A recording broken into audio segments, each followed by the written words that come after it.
Pledge. I pledge allegiance to the flag of the United States of America and to the republic for which it stands, one nation, under God, indivisible, with liberty and justice for all. All right, good to see everybody. When somebody gets a chance, entertain a motion to approve our agenda. I'll make a motion to approve the agenda. Thank you, Sandra. Second. Jeff, second. Any discussion on the agenda before I call for a vote? Hearing none. All in favor? Aye. Any opposed? Hearing none. Council comments. Sandra, you want to start us off? You got anything? No, I'm Okay. good right now. Okay. Jeff? James? No? Brian? I was just gonna follow up on, I know, Matt reached out to everybody about the update from, Hollibrook Farms on the roads. So I reached out to them, but they were, in the future, if something changes with the town, they were open to exploring that. So. Okay. Fair enough. I don't think I've got anything, honestly. Good. Manager updates. Yeah, thank you, Mayor and Council. Just a few updates for you all this evening. Something that's on everybody's mind right now are tax bills. I know that you all are waiting with them with bated breath. I'm excited to announce that we have plans for the tax bills to actually be mailed out tomorrow. Just by the time that they hit the mailbox, we expect them to be arriving here in people's mailboxes by mid next week. So sometime next week. Again, keep your eyes out for those in the mailboxes. It's exciting as well. We have updated our letters as well this year, and then also we've had to change to a new printer service. So it's been a lot of work in the background to make sure that we're still hitting those expectations of getting those out in a timely and efficient manner. So we're excited about that. The Labor Day, as a reminder, is Monday, on September 1st. Offices are closed. With that being said, since we moved our second meeting in September to the first meeting in September, just for council's awareness as well as for the community's awareness, the agendas as well as the entire packets will be out on Tuesday instead of Monday like they normally are. So that'll just be a slight change. But again, if you're waiting for those, we'll make sure that they get out as fast as humanly possible with that 1 day shorter turnaround. The auditing, right now we're in the middle of our auditing process that has to happen annually. As of right now, the auditors have come on site. They've done their site visit. The finance director as well as the entire staff have been working really hard with them, making sure they got their questions answered and as quick as possible. So right now we're going through that process where they may have some secondary questions. So in the coming weeks, in the coming months, when we get through the auditing process, just like normal, we'll have an update for council. We'll bring them forward again for that presentation. Matt, Yes, last year they wanted to speak to a couple of council members. Is that just because they was new coming on board? Is that something we should expect to see or no? I'm not aware of Okay. that request this year. However, I'll confirm with the finance director in case there's something else that, if we do hear something, we'll make sure we reach out to you all as soon as possible for your schedules. But there's nothing that I know of right now. Okay, thank you. Yes, ma'am.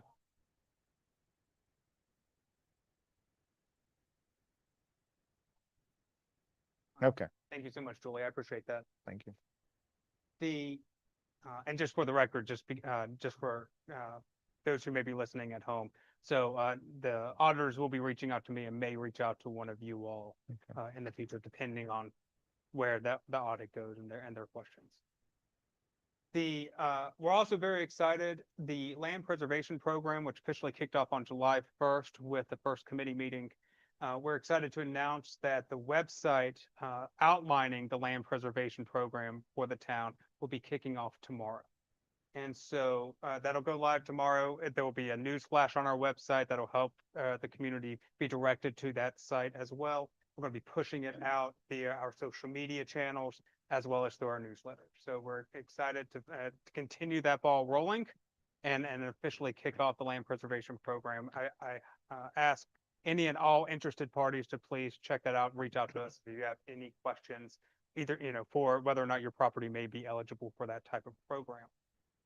And then I'm going to talk about this a little bit more during our business meeting But I also just wanted to recognize, as you may have seen driving in here, the storm and debris site that the county has been working on since Hurricane Helene. They're currently in the process of cleaning that up. You will see an item within the consent agenda about extending that contract a little bit further. But I really just want to take a moment and thank them for their continued hard work and diligence around making sure that site is it was working for the intended purposes, and now making sure that it's going to be left in the way that we can continue to use it once they're done once they're done with their work on the site. I did pass along council's concerns from the last meeting regarding the weeds and plants that are growing on parts of those property, and we're working through what that looks like in that timeline. But I'm very optimistic about making sure that we're going to be meeting the deadlines that you all have brought to our attention at the last meeting. Okay. And that concludes my remarks. I'd like to say something about the tax bills. In the past, we've had some not get to the property owners. As they come in, if staff would maybe keep a list of anybody that comes in to pay, but says they haven't received their bill, and see if it's a duplicate of something that's happened in the past, and maybe there's just a error in their addressing or something, just to clear that up and get it rolling smoother. That would be a great help. And for those listening, just because you may or may not see your bill, we still got to get in here and get them paid. Everybody does a great job in Mills River, always have. We just want to keep that up. Yes, sir. We will make a note of that. Thank you. That's all I have. So we have no one signed up for public comment. Does anybody want to come up and say anything before we get rolling? Okay. Approval of the consent agenda. By motion, please. I make a motion, we approve the consent agenda. Thanks, Jeff. Second. I'll second. Thank you, Brian. Any discussion on this consent agenda? Hearing none. All in favor? Aye. Any opposed? Hearing none. Moving on to our regular agenda, the presentation of the RAV emergency notification. Yeah, thank you, Mayor and Council. As Mr. Malek continues to steps over there to set up the presentation. As a reminder, at the last council meeting, you all approved piggybacking off the county's contract for the RAVE wireless system that will help with emergency communications from that the community members themselves can actually opt in for any type of alerts or emergencies that we have going on within the town of Mills River. So as a part of that, I wanted to make sure that I brought in Corey with RAVE to mobile safety to talk through a little bit of the different options and available pieces to RAVE. And so that one, council, you are aware of this, and then also for our community that they can be aware of what we're working towards. And my hope is within the next few weeks, so we're going to have a live page on our website as well for people to opt into. So I'll have an update over the next couple of council meetings for that opt-in piece. So with that, Corey. Are you there? Oh, one moment. Unmute. Are you there? Yeah, I'm here. Are you? Oh, can you see my screen okay? Yes. Excellent. Thanks everybody for your time. My name's Corey Wodars. I'm with RAVE Mobile Safety, which is part of Motorola Solutions. And I'm here in Durham County, North Carolina. So I appreciate your time tonight. I've got a slide deck here just to give you a quick overview of RAVE, the company. And then I've got some slides about RAVE Alert, the mass notification platform we're talking about. And then we'll jump over into the software and I'll show you how that works really quickly. I know we're kind of short on time, so I'm going to move pretty quickly. If you guys have any questions at all, just feel free to jump in. I'll be happy to answer those for you. So without further ado, I'll just go ahead and dive in here. So kind of the 30,000 foot view of RAVE, as I said, we are a part of Motorola Solutions, public safety leader for nearly 100 years. Here at RAVE, we've been around now in public safety for 21 years. We work in several different industries. I'll show you some of those details on the next slide, but we currently serve about 8,000 clients predominantly here in the States. We also do quite a bit of work up in Canada. This equates to us currently serving roughly around 115 million Americans on a daily basis with our various communication tools. Today, we're going to talk about our flagship product, which is Rave Alert for mass notification. We have a ton of bandwidth there. Last year, we sent over 2 billion messages, and we also boast the quickest delivery speeds in the industry. We can send about 8,000 text messages per second, just as an example. Of course, we can send out on many more modalities, such as email, voice, PA system, sirens, etc. We also do quite a bit of work with 911 centers, Henderson County being one of those. But we currently serve about 3,000 911 centers across the country. And then you can see we also have a very high customer renewal rate. When folks come on board with us, they tend to stick around. So again, that's your 30,000 foot view of Rave. This slide here breaks down the industries that we work in. So 21 years ago, we started exclusively with colleges and universities. Today, we serve approximately about 70% of all colleges and universities across the country. And you can see some of the logos here in North Carolina. We also do a lot of work with corporations and enterprises. Again, these are all here in North Carolina. But the primary focus at Rave is with state and local government and then the associated school districts. You may be aware that we have a statewide contract with North Carolina for our panic button. It's in all the public and charter schools. But we also do a ton of work with cities and towns and jurisdictions. And you can see some of the logos up here. Obviously, Henderson County is a client. They're using multiple products. I'm here in Durham County. They're a client. Burke, Hanson, Winston-Salem, and the list goes on. And then also on this slide, you'll notice some of our certifications because we're typically collecting from residents a lot of data, including critical medical type info.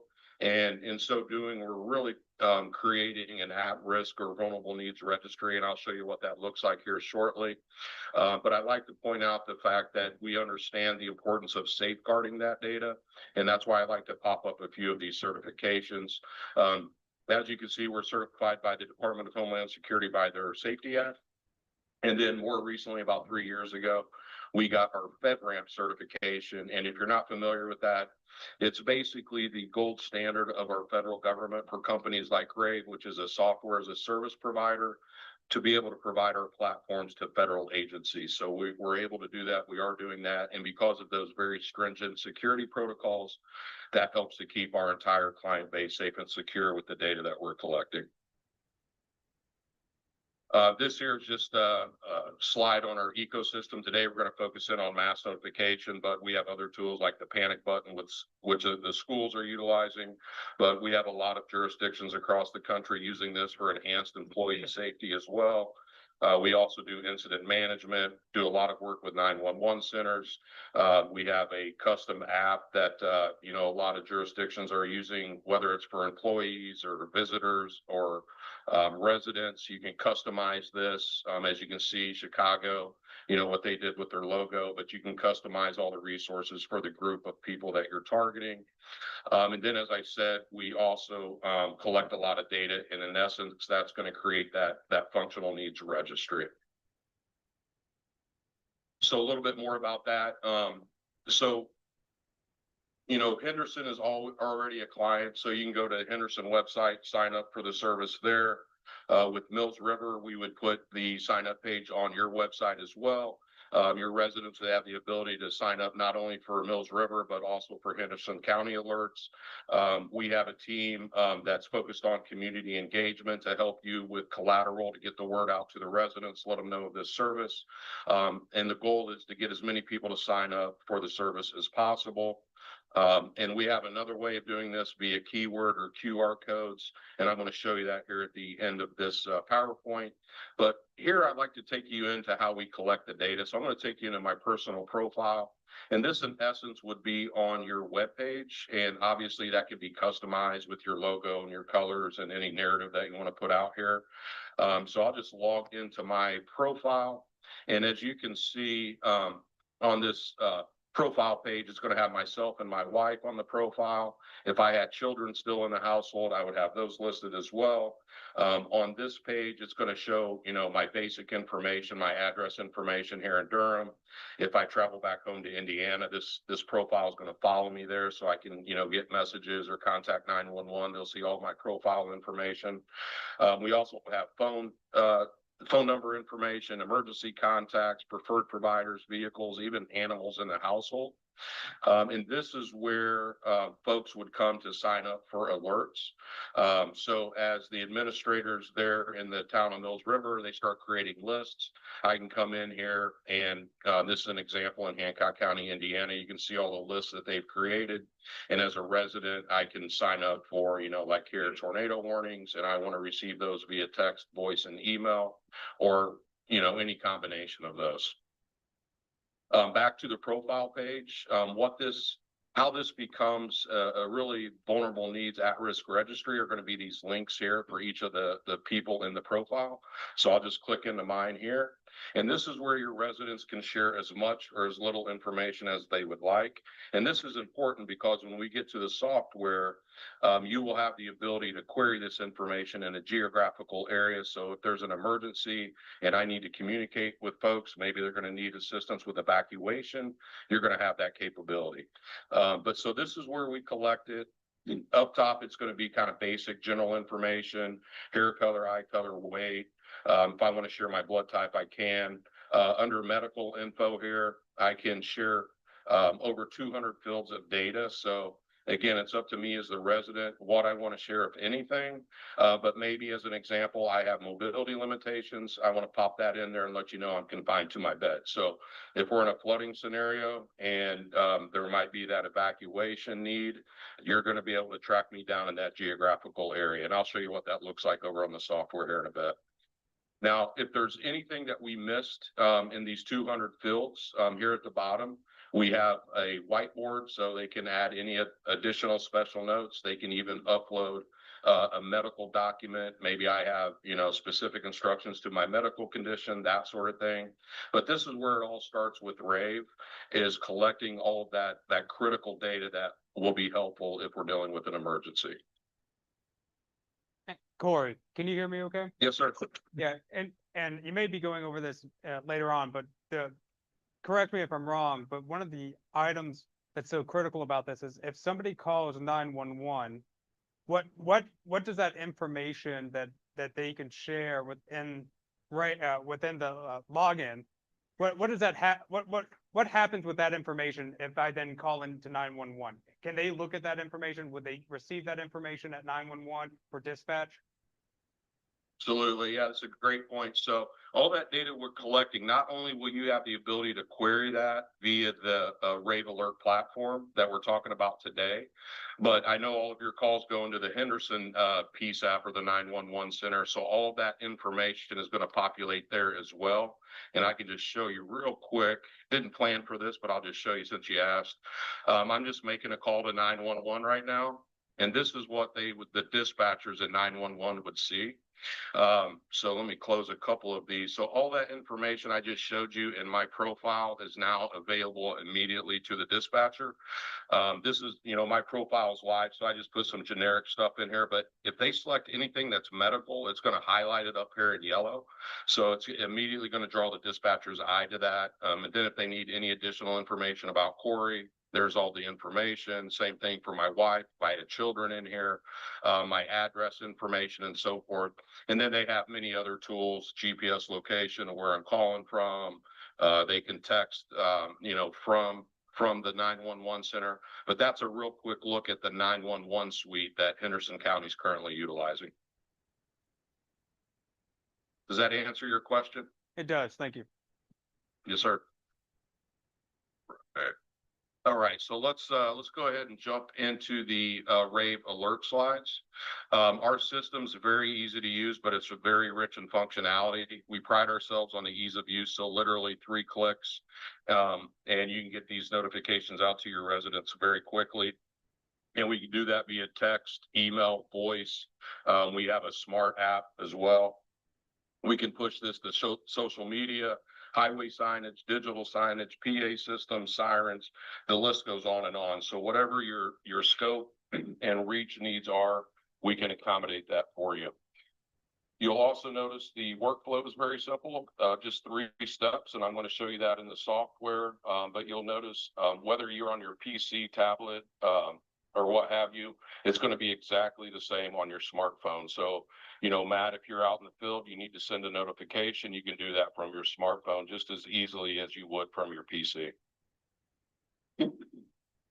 We also have the ability for two-way messaging. So if you need to get responses back from your employees or even the residents about their situation, if they need assistance in an evacuation, you have that capability. We can even request their location, and that's going to pinpoint it on a map for you.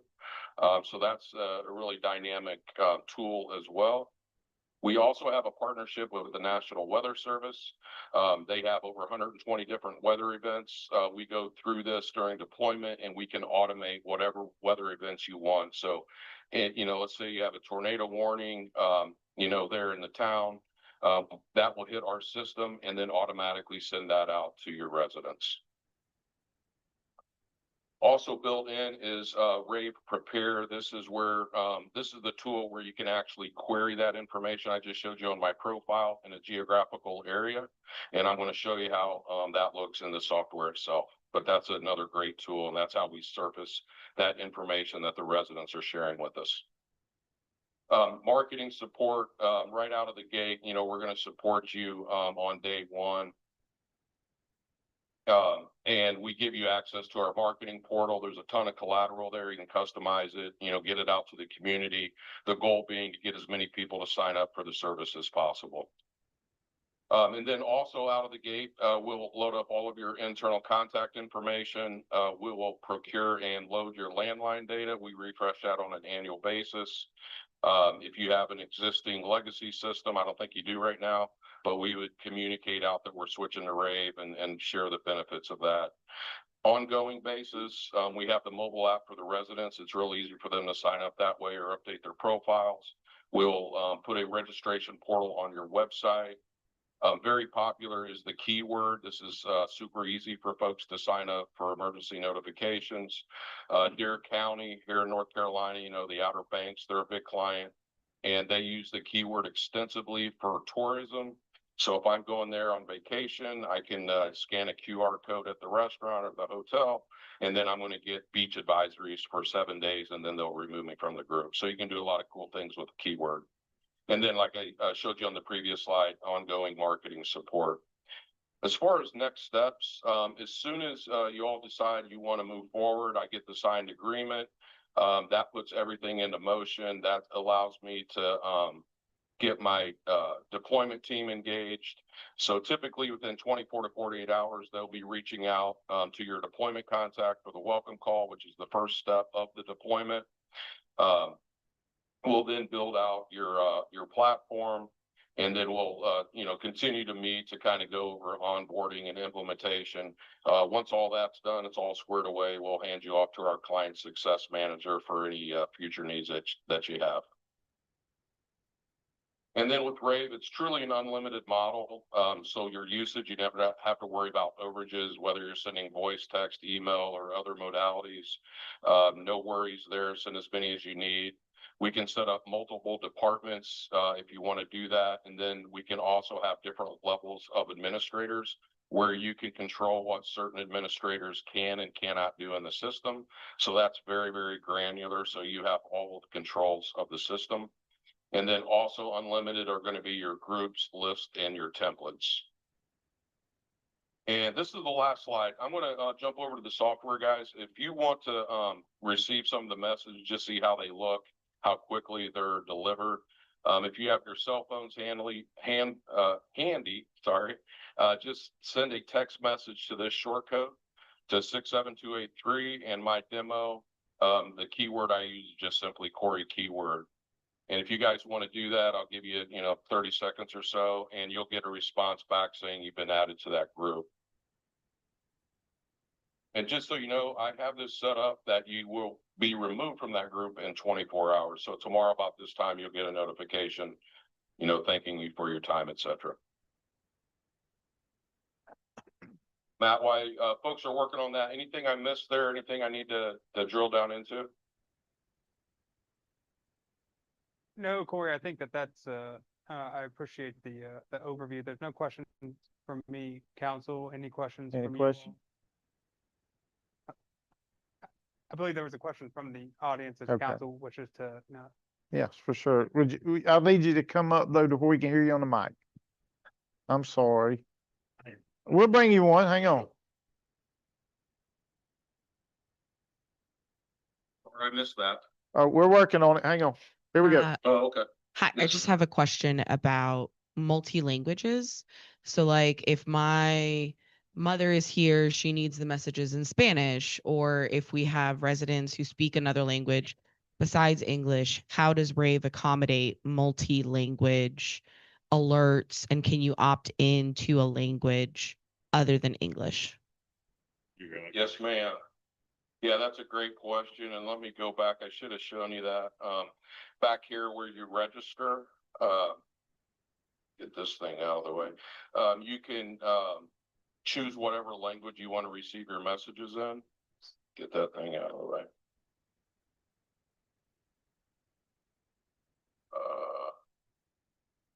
So if I go into alerts here, this is where I can select my preferred language, and we, have over 60 languages they can select from. So if they want to receive their messages in Spanish, they can come down here and select Spanish.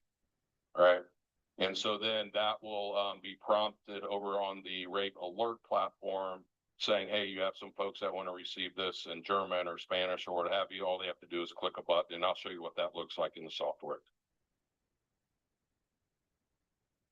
One other thing to that point, you know, if I'm a Spanish speaker and I want to sign up, it's going to be hard for me to do that because everything here is in English. I can switch this registration portal over to whatever language I want to see it in as well. And Corey, just for those, because unfortunately we can't put it on the full screens. We have you on a screen off to the side here, that there was both an option for clicking on when you're signing up for those notifications into whichever language you would like to receive them in, but then also the page itself in the top right hand corner says select language, and that list is there, which will translate the page so that people will be able to you know, if they needed a different language other than English, they'll be able to have that for their opt-in pages. Okay. We have a quick follow-up, Court.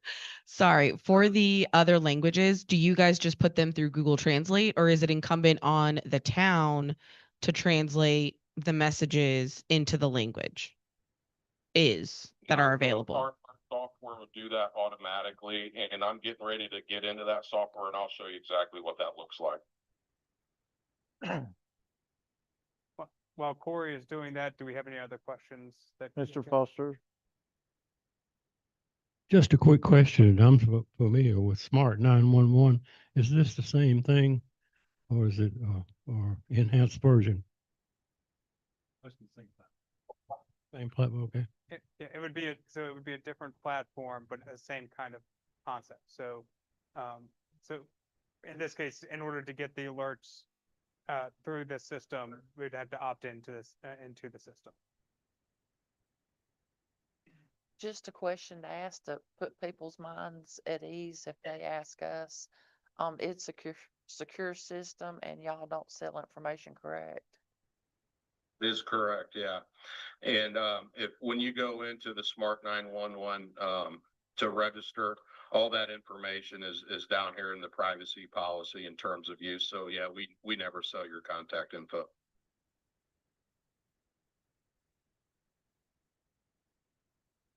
All right, Corey, I think we're ready to continue moving forward.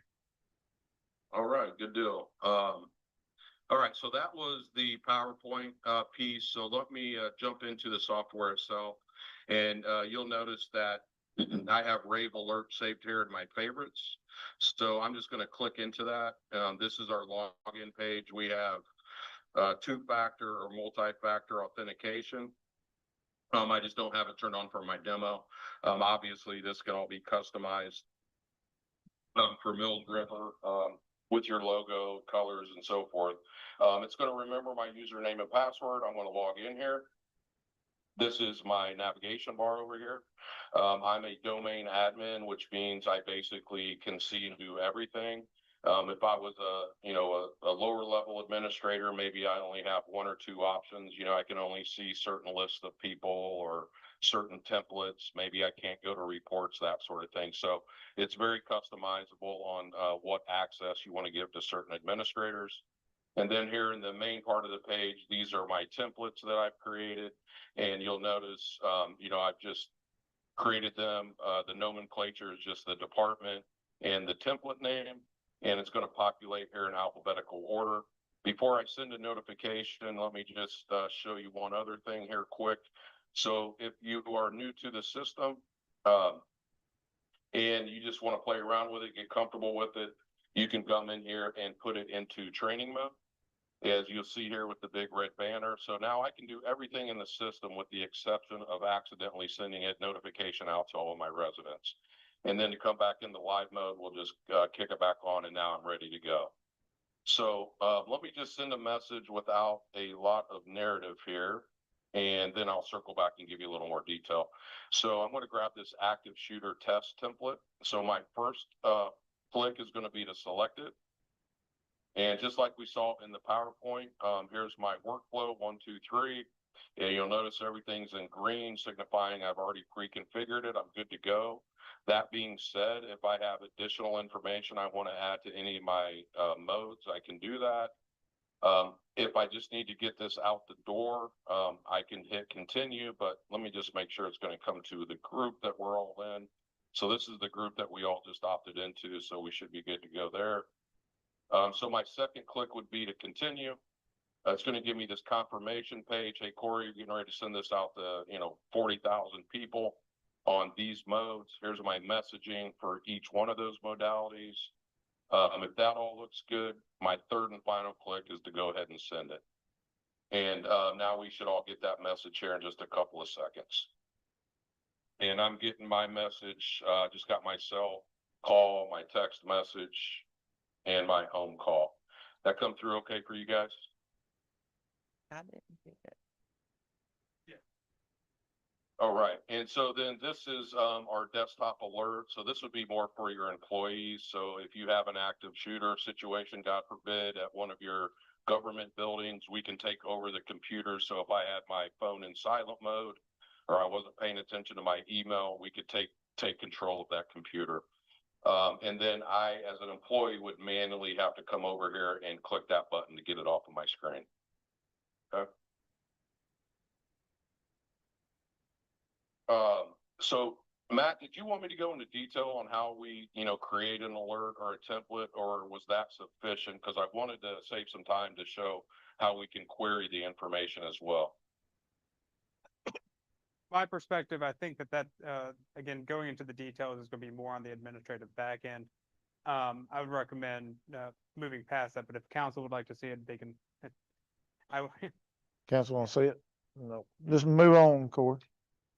Okay, let me go back because I know there was a question in the audience there about the translation. I failed to touch on that.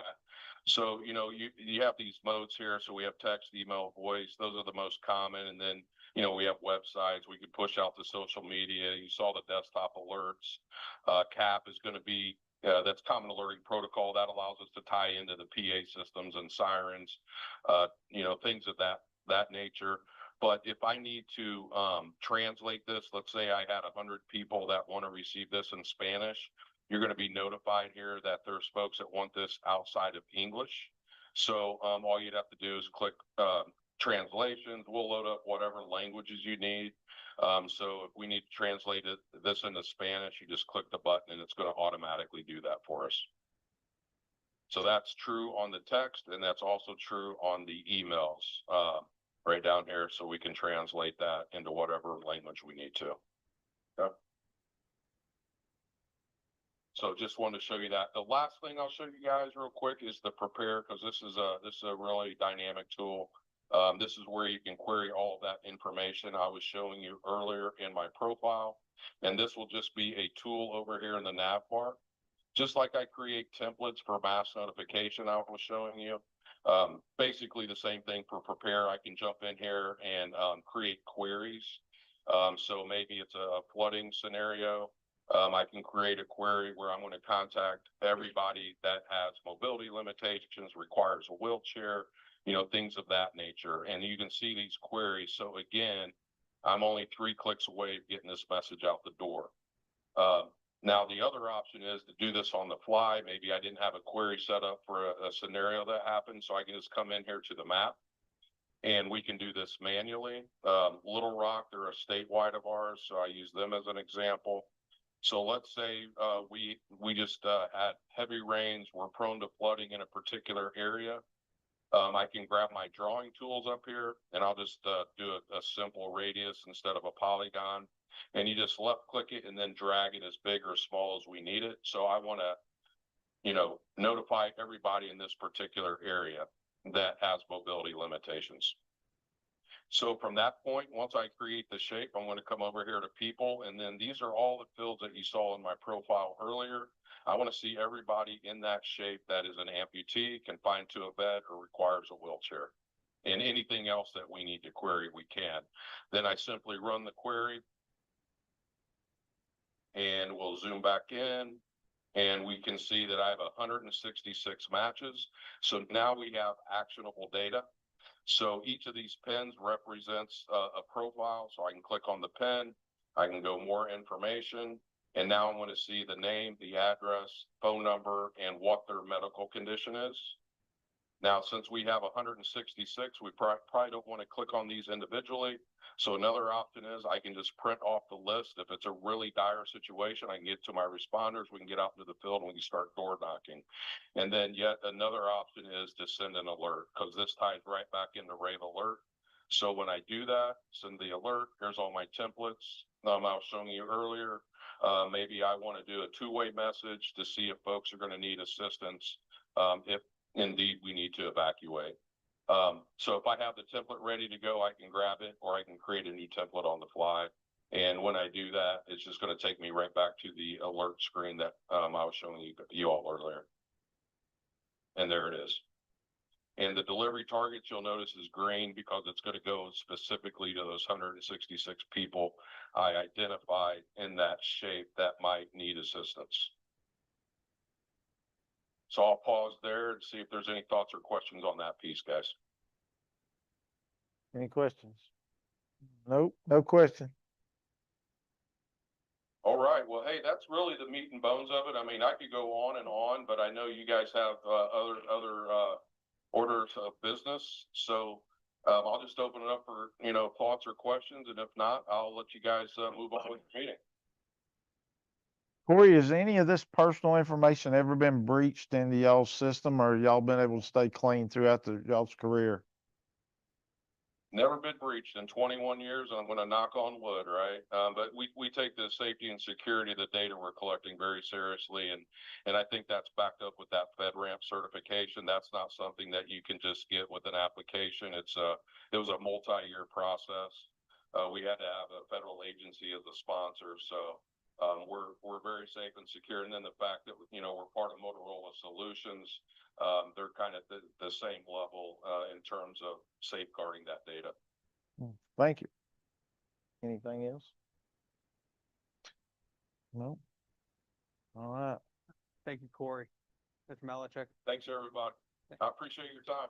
Thank sir. you. The one thing I wanted to follow up on this as well is, you know, there are a lot of opportunities to be able to use this tool moving forward, especially coming up on the 1-year anniversary of Hurricane Helene. The one thing though that we want to make sure about is that we're communicating with the community on exactly what they can expect by opting in.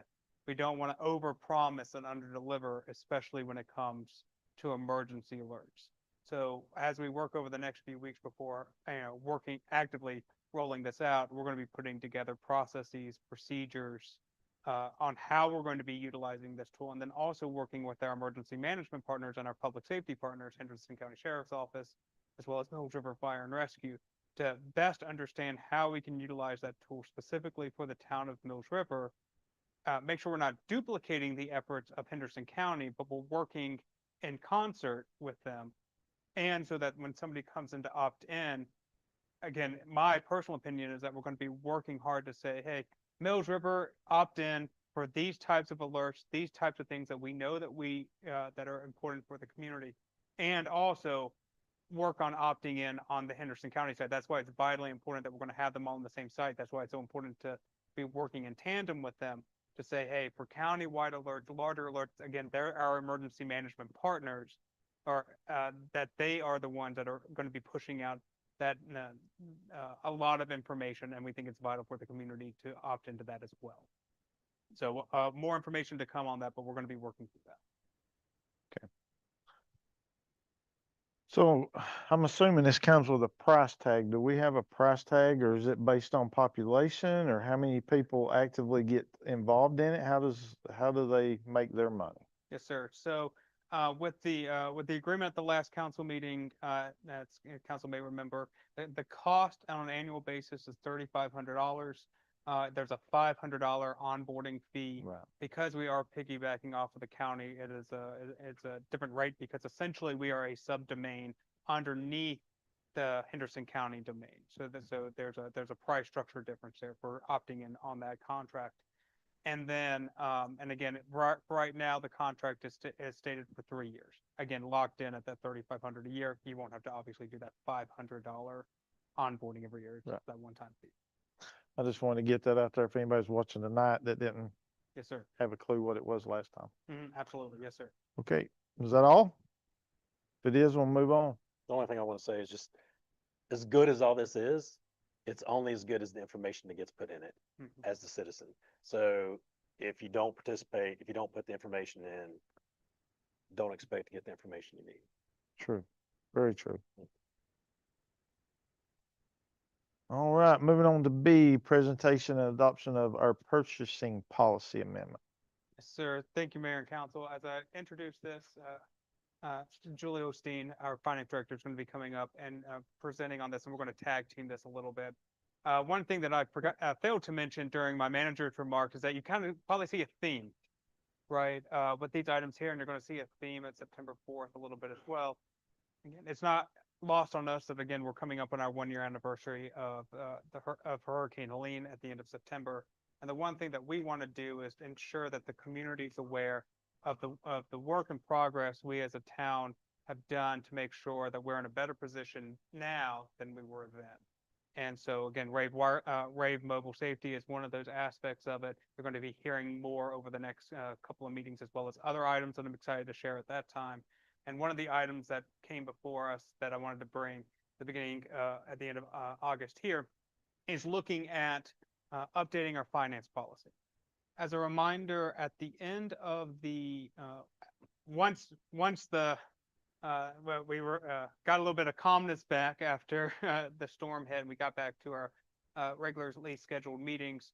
We brought forward a finance policy update, right? As we realized that the finance policy was holding us back in certain aspects, especially when it came to emergency purchases, the uniform guidance documents, et cetera. So we made a quick, what I like to call a Band-Aid, essentially at that time, to say, hey, let's put ourselves in a position to where we can react better at the next event.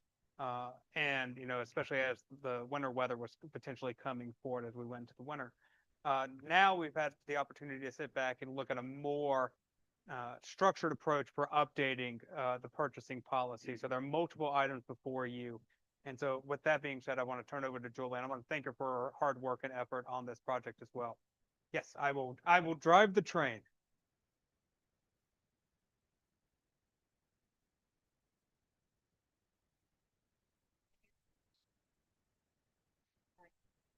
About this.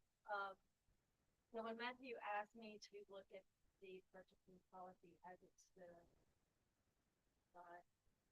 suggestions here to state standards, that kind of analysis, I was able to look at it from an outside view since I was new to the town. So there are several things that are in your PowerPoint slide here that we want to bring to your attention.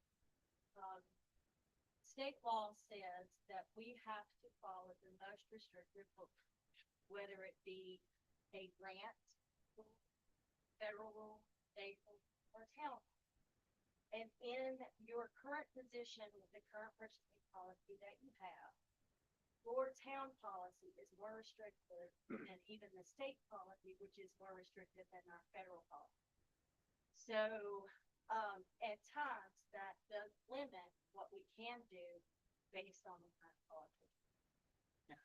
So there are pros and cons to having a policy like you have currently, which right now, your current policy says you will get 3 written quotes on any purchase over $1,000. That is a good stewardship policy. However, as you can see here, sometimes based on the dollar threshold, people don't want to take the time to give you a quote. They just either want you to buy the product or move on and let them provide something to somebody that's going to be a higher dollar item. So that is a con. The legal requirements sometimes make a whole two. It is a pro because you can also hold the contractor or the vendor to a more restricted guideline, because if they don't follow that guideline, then you say they're not following the guidelines, the rules that you have in place, therefore their contract is no longer. But it also limits what you can do with some, because they don't want to take the time to assist you, because they can make more money here in the And one thing to add to that, as Julie mentioned, the current policy having 3 written quotes on purchases over $1,000, the current policy does not separate out the difference between types of purchases. And so purchases of any type within goods, services, even, I've been working with the School of Government and working through the ambiguity that currently exists within our purchasing policy lends itself for us to be more restrictive than even what we may think, because of some of the ambiguity around it. That hard stop, $1,000 must receive 3 quotes on any and all items. So why is this important? The restrictive nature of your current policy prohibits the town sometimes to address urgent needs in a timely manner. And because our projects are a lot smaller than even our counterparts in Chimney Rock, Lake Lure, Asheville, some people don't even want to take the time to look at a $5,000 or $15,000 job when they can look at a $25,000 or $150,000, $200,000 job. So that's why it's important to look at what we had currently and say, okay, what do we need to do to make it where we can provide the services that need to be done in a timely manner and do them most efficiently and effectively within our guidelines that the state says, which are much more restrictive, as I mentioned, than even the federal guidelines. And balancing that also with making sure that we're good financial stewards and making sure that we have the transparency that's required by you all as council overseeing our finances, as well as working with making sure that the community is aware that we are being open and again transparent through all of these purchases. So we've been balancing that through all of the suggestions that you're going to be receiving this evening. Recommendation. So there are several types of purchases, and so I just wanted to mention a couple of them. Matt referred to that briefly. Like he said, the current policy says $1,000 period, and it doesn't delineate between whatever you're trying to purchase. But the state has given us a list of items that fall into different categories, which have different requirements. So purchase contracts are general supplies, equipment, materials that the town could use on a daily basis, whether it's office supplies, whether it's new AV equipment, those kind of things. And then you have a more restrictive set of rules for construction and repair related contracts. And then you have even further instructions on professional services, which could include engineers, architects, surveyors. All of those are even at a different professional service threshold, and they have completely different guidelines than even the purchase contracts and the construction contracts. I was going to say on the professional services, the state says that you don't look at the price, you look at qualifications. So you don't determine an engineer or an architect based on what their quote is. You look at, can they do the service? Do they have reputable references that give you confirmation that yes, they can really do this and do it well? It's all based on their qualifications. There are certain requirements that the state says you cannot give up your approval for, and those are listed here. Any contract for construction related items, as well as any contract that's over $500,000, requires your approval before anything is done. Sole source exemptions, where if the town only can buy an item from one provider, that also has to go before you for approval. So, and also the piggybacking, which is why Matthew brought the rave contract to you last month. That is required that the council approve that contract or any type of arrangement like that. These are all slides that show the state's thresholds for procurement. You can see on this that from $0 to $30,000, the state does not require competitive bidding processes. So they don't require you to get competitive bids. They just require that you get some type of, price comparison to make sure that you are being a good steward. And you can see on this slide, we marked where the town's current policy is compared to the wide range on the state there. Is there anything you want to add to this And one? I would just say, you can see across from purchase to construction and repair. We did talk about the Mini Brooks Act briefly as well. Again, that's talking about engineers and architecture. And then again, there is this category that kind of falls into everything else. Yeah.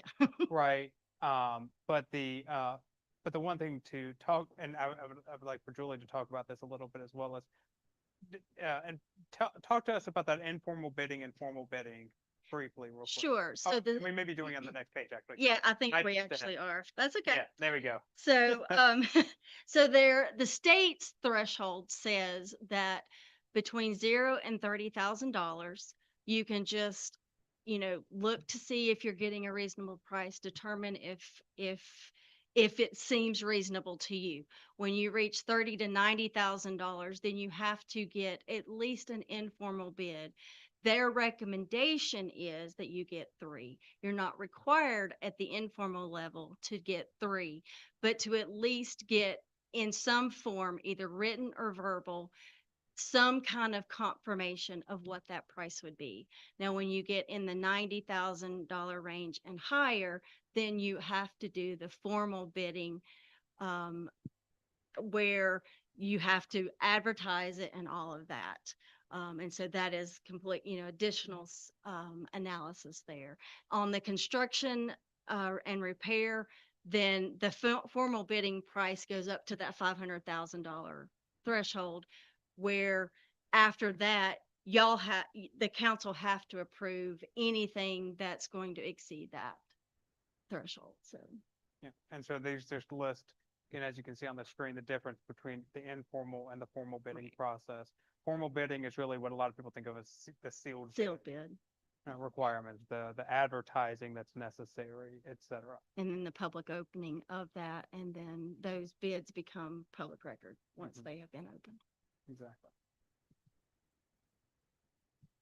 So why is it important to increase these thresholds? The pros and cons are listed here for you. The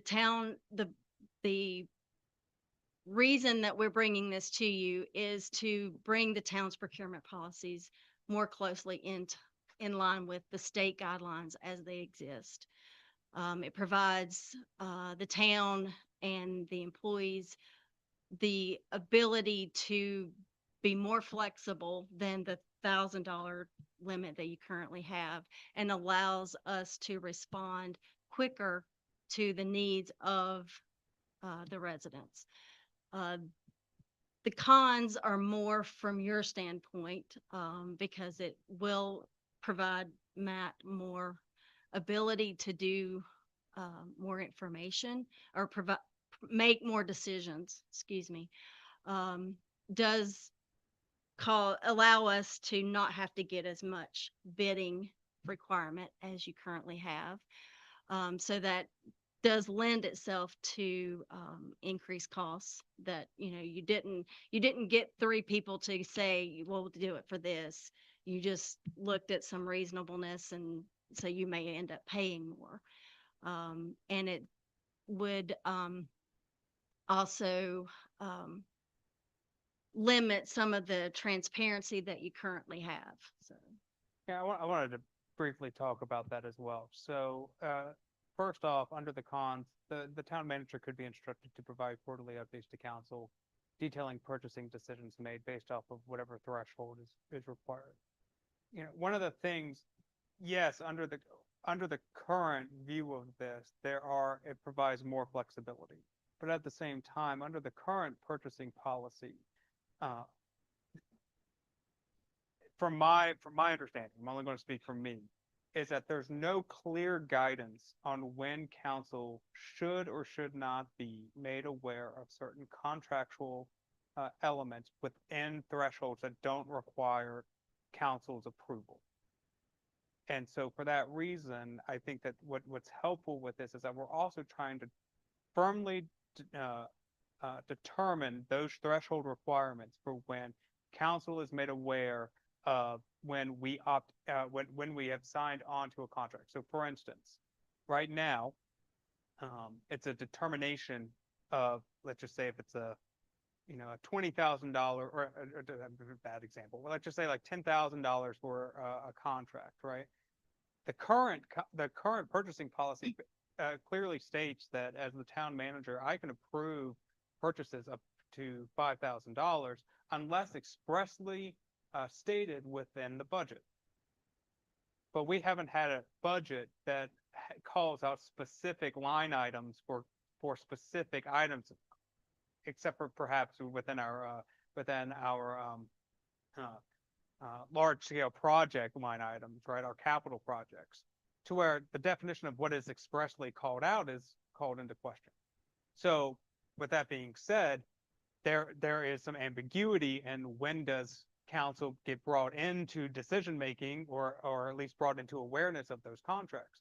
And what this essentially tries to do is to say, no matter what, council is going to have an expectation that these contracts at these thresholds are going to come before council for approval.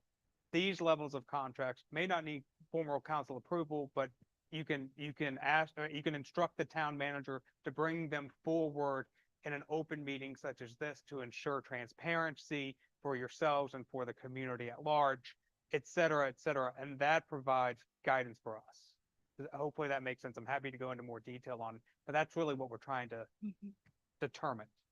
Okay. And by all means. oh, that's okay. So the purchasing policy draft that you have in front of you, we wanted to bring to your attention the specific changes that we made.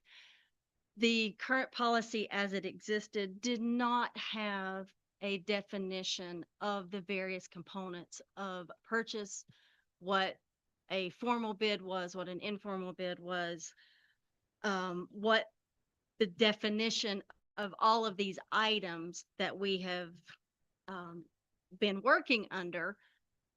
There was no definition for that. So I went to the state guidelines and to the UNC School of Government and got all of these definitions. So everything that we have talked about quotes, informal quotes, formal quotes. It defines what those are, when, and what's required with those, such as a formal quote is a price that is received via US mail, email, fax, or hand delivery. So it gives you that information that did not exist.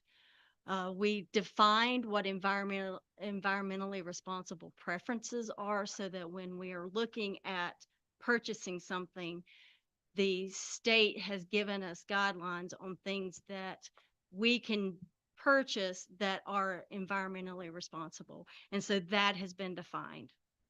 And we defined the specific thresholds and procedures for each of the items listed there for the purchase of materials, equipment, and supplies.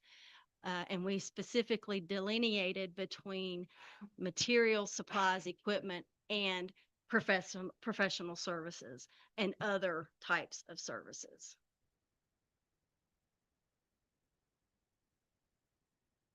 So we also defined what those other alternative purchasing procedures are, such as the sole source purchases, the state of North Carolina contracts, which are the preposition. preposition contracts. Thank you. I was looking for the word. And then the piggybacking, which we did with Henderson County. We also tried to strengthen our guidelines around the use of purchasing cards, and we would like to go to more of a departmental and an individual P card threshold, so that we can hold the employees more accountable for purchases as well. Yes, and one of the things that I don't think that we've really touched on quite yet, but the recommendations that are before you, especially when it comes to the thresholds as well, is also looking at the communities around us, of like sizes, of larger and smaller. Try to make sure that what we're presenting to you is in what as close to a sweet spot as possible. And that's also looking at the P card threshold here.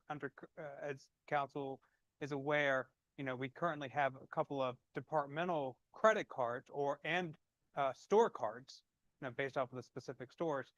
And that can create a lot of potential inefficiency, as well as a lot of issues when it comes to where did this purchase come from, who made this purchase, the tracking of it, et cetera. So one of the best practices is around procurement cards and creating those thresholds. Again, making sure that there are limits that are set, that there are documents around that we know who has those cards, how much they have, what those thresholds are, and so that it does not supersede any of the other checks that are necessary. One of the things we had not talked about, but for instance, under the current policy, we have a purchase order limit of $400. So the idea is moving the purchase order limit up, but that doesn't negate the fact that if a person has a procurement card and an item costs a certain amount, if it crosses into the purchase order, they're going to have to go through the purchase order process. So again, we're just creating standardization throughout when somebody can purchase something, when they can't, and then track it and make sure that there's accountability on what those purchases look like. Correct. And as Matt mentioned, the thresholds that we created for the purchase guidelines for supplies, equipment, and materials is the state thresholds, but we pulled others, and we're below Henderson County, but we're more in line with our other municipalities in our area. So we felt like we didn't meet the threshold of Henderson County, but we are consistent with our relatives. And then the other item that we did add is we amended the electronic payment guidelines to conform with the state statute, because there were things that were in the state statute that were not reflected here. Yes. Last but certainly not least, and I apologize that it's not up there, it's on me. We also did do an update of our travel policy. So again, travel purchases as well have to reflect differently, because again, procurement cards is the way that we would like to move forward. But then also moving towards a per diem rate system for meal purchases, et cetera. And which again, it's easier for tracking, it's more efficient use of time than than the current system, which is right now all receipt based off of that. But it also then allows us with the new, you'll see these in the attached appendices, you know, ways that we want to ensure that when people need to travel, that they also have a way for accountability on what the costs are, and then if they need an advance, what that advance process looks like, what the reconciliation process looks like. Again, creating those trails and creating that transparency that's necessary. So do we know when the original $1,000 line went in? Was that? 2003. Yeah. So I'm sitting here saying, I've been on council all these years and I've never been down this road before. So it had to be the original. Okay, Mhm. makes sense. So a lot of things have changed since 2003 as well. Yes, and so it's also making sure that we're, again, in a position, you also see that there are some updates and changes to the emergency procedure element in there as well. Again, just for us to be able to react quicker and a more, yeah, again, in a way that's necessary for 2025, in my opinion. So can you give me any examples of how we was affected maybe during Helene or any other times that would be good examples of where this needs to be changed?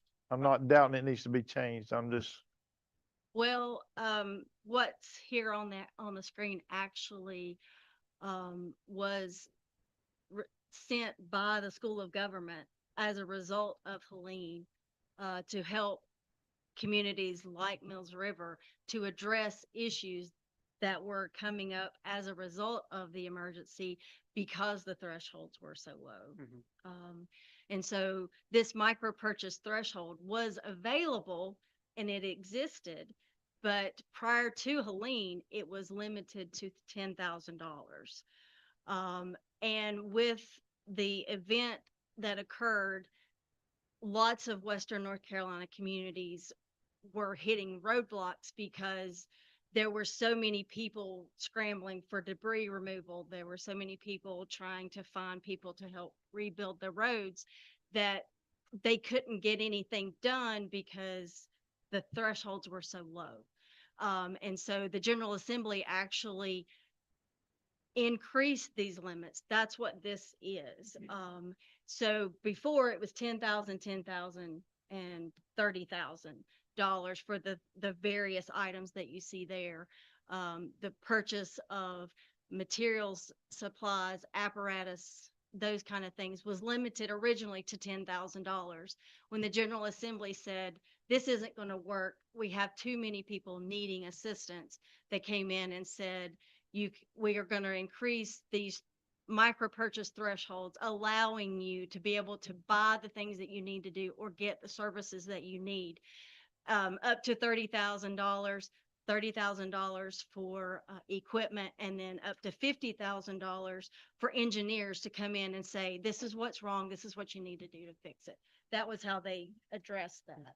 And generally speaking, to your point about examples as well, as a council may remember that, and I think that this was, and you know, at the time, probably a great suggestion was to update uniform guidance, right? And so we actually had a uniform guidance policy that was set in 2018, but those thresholds were updated since 2018. But because our policy had the 2018 thresholds on it, we were set. According to FEMA, we had to use those thresholds in order to, you know, look at any kind of cleanup or other types of purchases. Now, again, at the moment, the storm debris back there is being handled with our partners from the county, right? Looking at that project. However, when we started going through that and looking at the different threshold dollar amounts for cleanup, we were being held at a much, much lower threshold due to the uniform guidance piece that was in there relative to what we have, relative to what other communities around us were able to meet. Now, when it comes to those smaller dollar purchases, what this does here is that, again, there are, under a state of emergency, we currently do have some opportunities here, right? But the one thing that I would mention is that it essentially said that we are able to, either myself, the park director, or the finance officer has the means to move forward with emergency purchases but without really us really diving into what an emergency was, that emergency purchase. So we've defined that clearer, but then also we've actually changed it to where it's the town manager or their designee has the ability to do so. So we've centralized that authority, which I believe is the appropriate place for that authority to be. And then by going to the procurement card process, we also will then now have an opportunity to have those cards on ourselves instead of right now currently, and not to go into too much detail on it, but currently those are secured here inside, inside a secured area within town hall, which created issues for us to try to get to them in order to move forward. So again, it was one of those kinds of things where we're trying to create a faster process to where if we go off and into whatever directions that we are, we're able to respond quickly to those types of needs. Now, But again, under emergency directly, it's waived. But then after the emergency is done, how do you make those purchases? Right now, we continue to say anything over $1,000, anything over $1,000. We are getting 3 bids. We are documenting those 3 bids. We are, services and others. This is trying to provide that flexibility. If I may, one final note, the micro purchase threshold comes up as well because as council is aware, we're currently doing the RFQ for on-call engineering services, which is I think something that we're all excited about. And so, however, our purchasing policy doesn't separate out the difference between services and goods. So we're trying to weigh out how do we handle how do we handle in the future if we have projects here that we know are currently budgeted for under 50,000 for starting those studies, those first elements, those first phases out here. They're under the $50,000 threshold, but our purchasing policy tells us that we have to somehow get bids for over 1,000, but there's no separation, even if we have, multiple on-call engineering firms. So we're also just trying to clean all of that up. But this helps on the bids, correct? It don't, I mean, because council may have never had an issue with calling a special meeting and coming in and okaying these purchases. Mhm. It's just, this would also just be eliminating the bid process up to them thresholds, correct? Yeah. Right. Correct, okay. So, and again, it also goes back, what my goal is for you all to as council to, to have a clear line to say, these items are going to come before council. They have to be decided on. We must do this, that, and the other. And the language in there that says, unless expressly budgeted for myself is concerning because of how do you define expressly, provided. Mhm. That's that other piece in there as well. Okay. Questions? Bound to have some. No? Did you say something about maybe quarterly reporting to council? And it would be the whole council?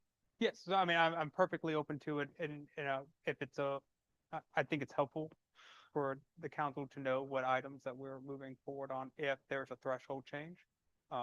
Depending on what that threshold change is, we can work to determine what that is. If you would like, if you have a recommendation, we as a staff are more than happy to take it.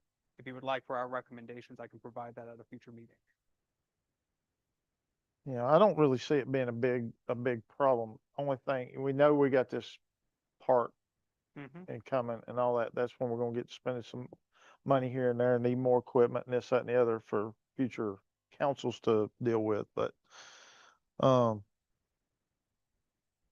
where are y'all at with these thresholds? I will point out one thing, the micro purchase threshold, if you elect that resolution, that is actually done annually. That is not something that once you do it, continues. It is a requirement by the state that every year you look at that and say, okay, is this still reasonable? Has the state, changed any of these thresholds? Should we consider amending this, or is it okay to approve it for the next year? But it's a 12-month resolution. So currently, it would be set at 10,000. The current Well, you have to approve the policy Yes. thresholds. And then you would either do the old one, which was 10, 10, and 30, or the new guideline is 30, 30, 50. So before council, and thank you for that clarification. So right now it's 1,000. Right. What's before you with the policy update is to move to the 10, 10, and 30 thresholds. And again, and separating out specifically items that are, that are part of the micro purchase threshold. No, that's correct. It's 30, 30, 50 is in the resolution. So I apologize. So That's there are two items that are before council tonight. I apologize. So yes. So you have the option to adopt that higher threshold tonight. If you choose not to adopt that higher threshold tonight, You can you define. can that. define that, and that define, which what we would recommend is that 10, 10, and 30. Thank you. Questions, discussion amongst yourselves? So- Where we at this? I do have a couple questions. Go ahead. So there was a provision in there for local buying. Correct. And typically, to me, and not, and this is just, is there anything in there that led you guys to believe that that could be, can't you say the word now? I'm doing this, Ambiguous, Yeah, whatever that is. that word. For some reason, it's not coming out of my mouth. And I've seen this like in other states or other counties or municipalities where they'll actually define a percentage and say like, if a local person's bid is 3% high, they can go up to 3% higher than the lowest bid. So is it better to have a defined standard in there? That we reviewed. They added the wording that you see that we have added. If it's within that lower threshold where you're under informal bidding, there's nothing that says you have to go with the lowest responsible bidder.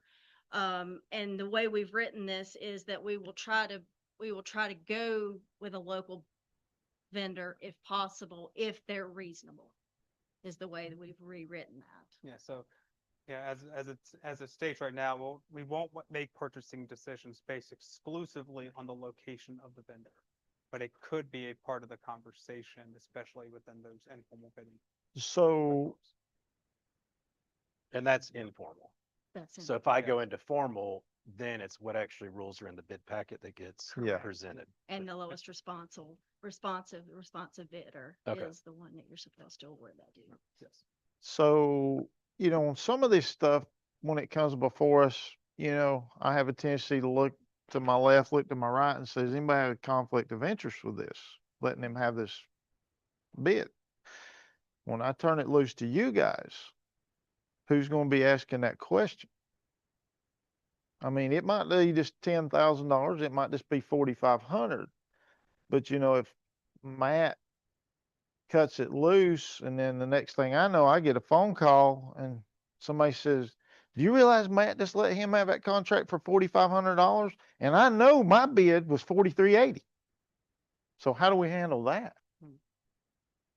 I'm just asking because it's going to happen. Yeah, we did leave all of the conflict of interest information in there.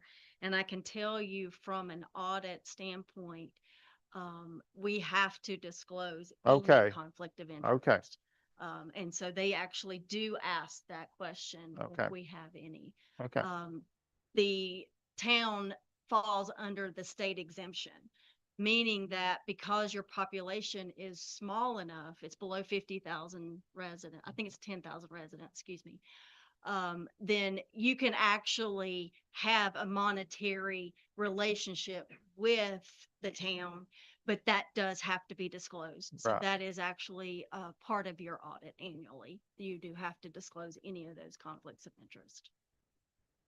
Is there a cap on the dollar amount that you can actually spend on a state contract without?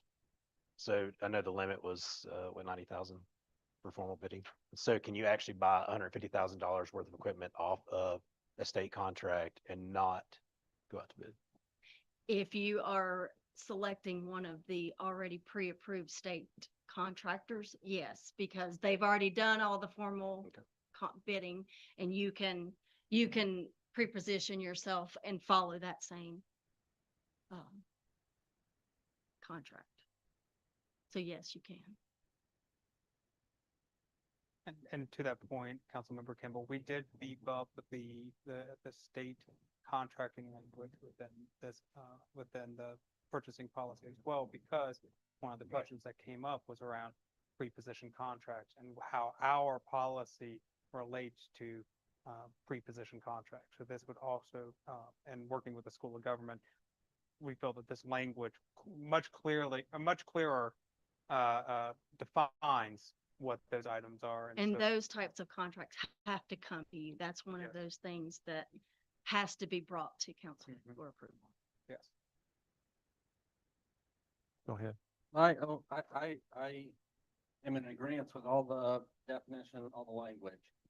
My only a little bit of heartburn is we're going from 1,000 to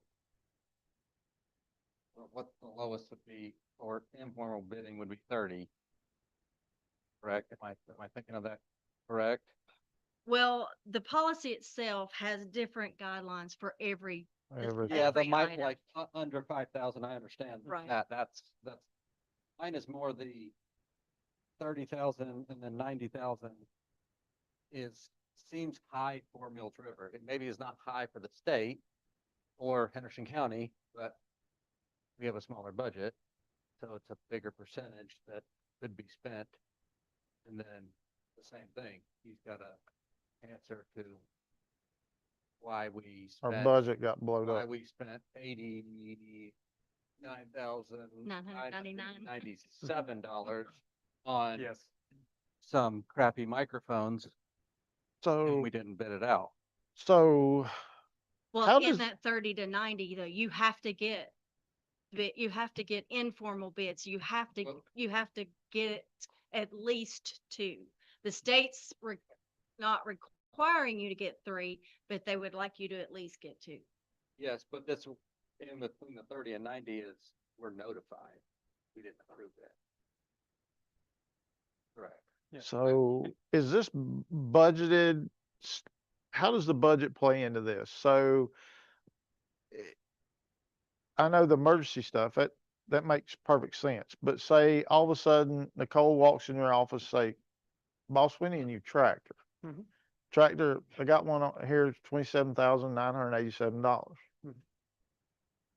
So you could ask her to go get two more bids. And then he could go ahead and make the purchase on the low bid. Is that what we're looking at possibly doing here? I need examples. But there would have to be money to buy it. You would but- have, you would. But that's why you I'm would have to asking. Budget it. If So it if would, it's budgeted, the budget amendment would have to come Well, before that's- council Yeah. first. but first, Yeah. okay, now we're getting Yeah. somewhere. I'm trying to cover all my bases here. I don't want to get my wings Yeah, clipped. we can't spend the money if it's not been already allocated. We Okay. would have to bring the amendment first. Perfect. Now we're getting somewhere. And- I'm liking this better. And to that point, again, we wanted to remove that language that said, the town manager may approve anything expressly approved in the budget. And that's too loose. And so, yes, so technically these thresholds, the budget the money still has to be there, still has to be allocated there, approved by council. If it's not there, it needs to come before them. But this also creates clear guidance to say, even if as a council, you look at us and you say, in FY 2027, we need to purchase X, or, and that's what we need to work towards. If that falls within these thresholds, we're still required to follow these requirements that are set forth within the policy. Whereas right now, there could potentially be ambiguity on, depending on what that threshold is, Okay, going out and purchasing.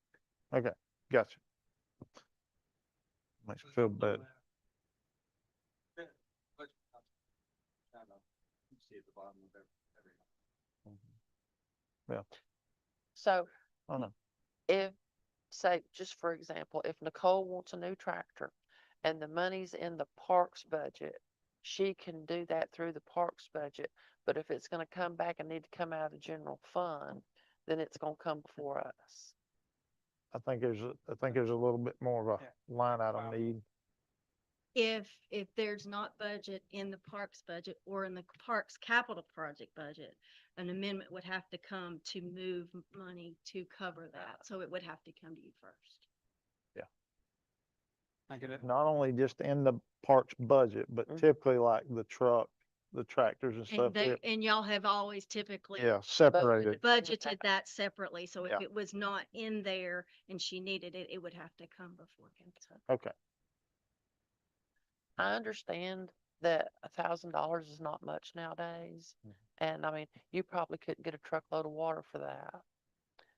And I understand it needs to go up, but I do like the idea of at least quarterly reports to council on that. And not just some of council, all of council, to where everybody gets transparency of it. When with that recommendation, it would be at a formal council meeting Absolutely. Right. as a part of Mhm. either an Big item or a consent agenda item as a, as a one pager or something like that. Okay. Gotcha. So, where are we at with these limits? I think if we can get through that, we can make some, I would like to see them lower. Just, I understand all the budgeting process, just so that way I'm not the guy who went from 1,000 to 90. I understand that there's some middle ground. And I'm not suggesting to go from 1,000 to 1,500.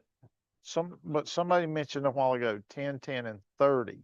That is the micro purchase threshold. Micro-purchase The threshold. original micro purchase threshold was limited to $10,000 for equipment and materials and supplies. Okay. 10,000 for larger pieces of equipment, and then $50,000 for your engineering, your professional service Okay. types.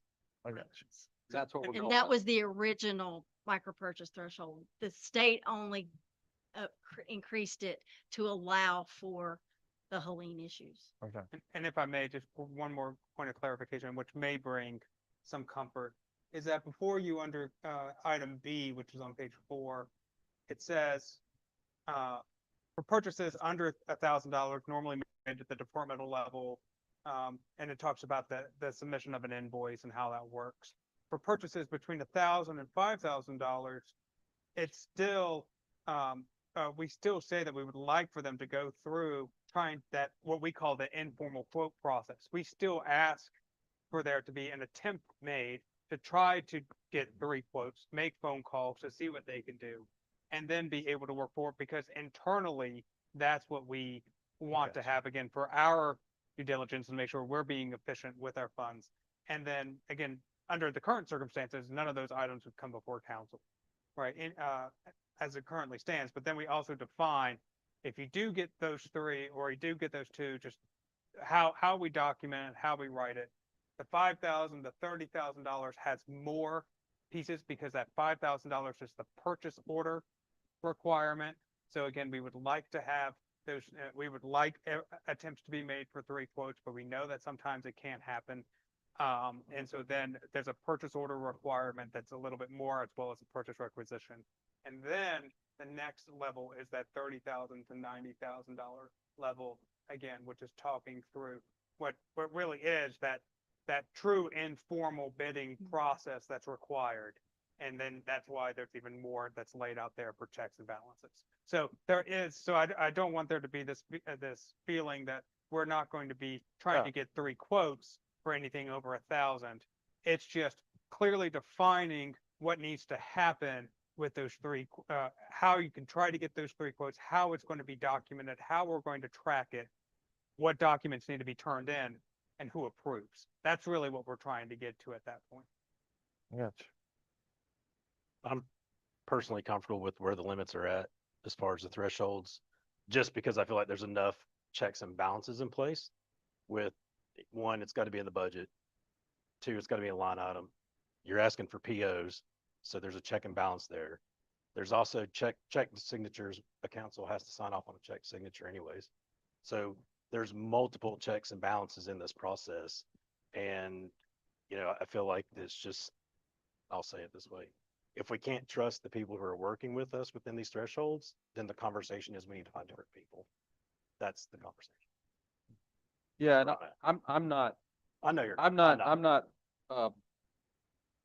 questioning anybody's integrity or honesty. I'm just saying I have heartburn on a simple percentage of saying, well, the state does this, so we should too, but the state's budget's $500 million. I don't know. I don't even know what it is. Ours is 1/10 of a tenth of that.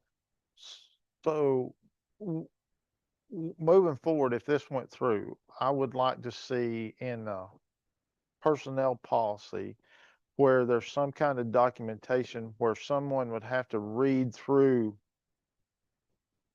this and make sure they understand it. We can actually create a document that that acknowledges that everybody has read this and it can be Yeah. added to their person. We need to do that for sure. If we're gonna jump these Mhm. levels up, we need to, that's a good, And, just so they know, when we know they know.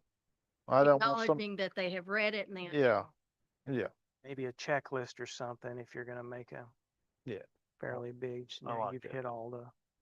We can do that if council wishes. We can add that as an attachment as well. Or yeah, the one thing, Julie, if I may, the talk about right now when we talk about thresholds up to 30,000. Again, we're using the term informal, an informal process. We're not bidding any items out, but as of right now, we're still working diligently to try to get 3 quotes. So it's an informal quote process. So this is still the informal bidding process, which is throwing out an RFP or an RFQ, depending on the, that is when the $30,000 threshold, when we create the documentation, we send it out to multiple vendors, we put it out there on our website, they can come back and bid. And then that's the informal bidding process. Is that correct? At that point, that's the $30,000 threshold. Underneath that, we are still expecting. Yes, all we're still department heads, requiring, know, at least 3 quotes. Yeah, and so it's the we're- quote process, it's not the bid process. Okay.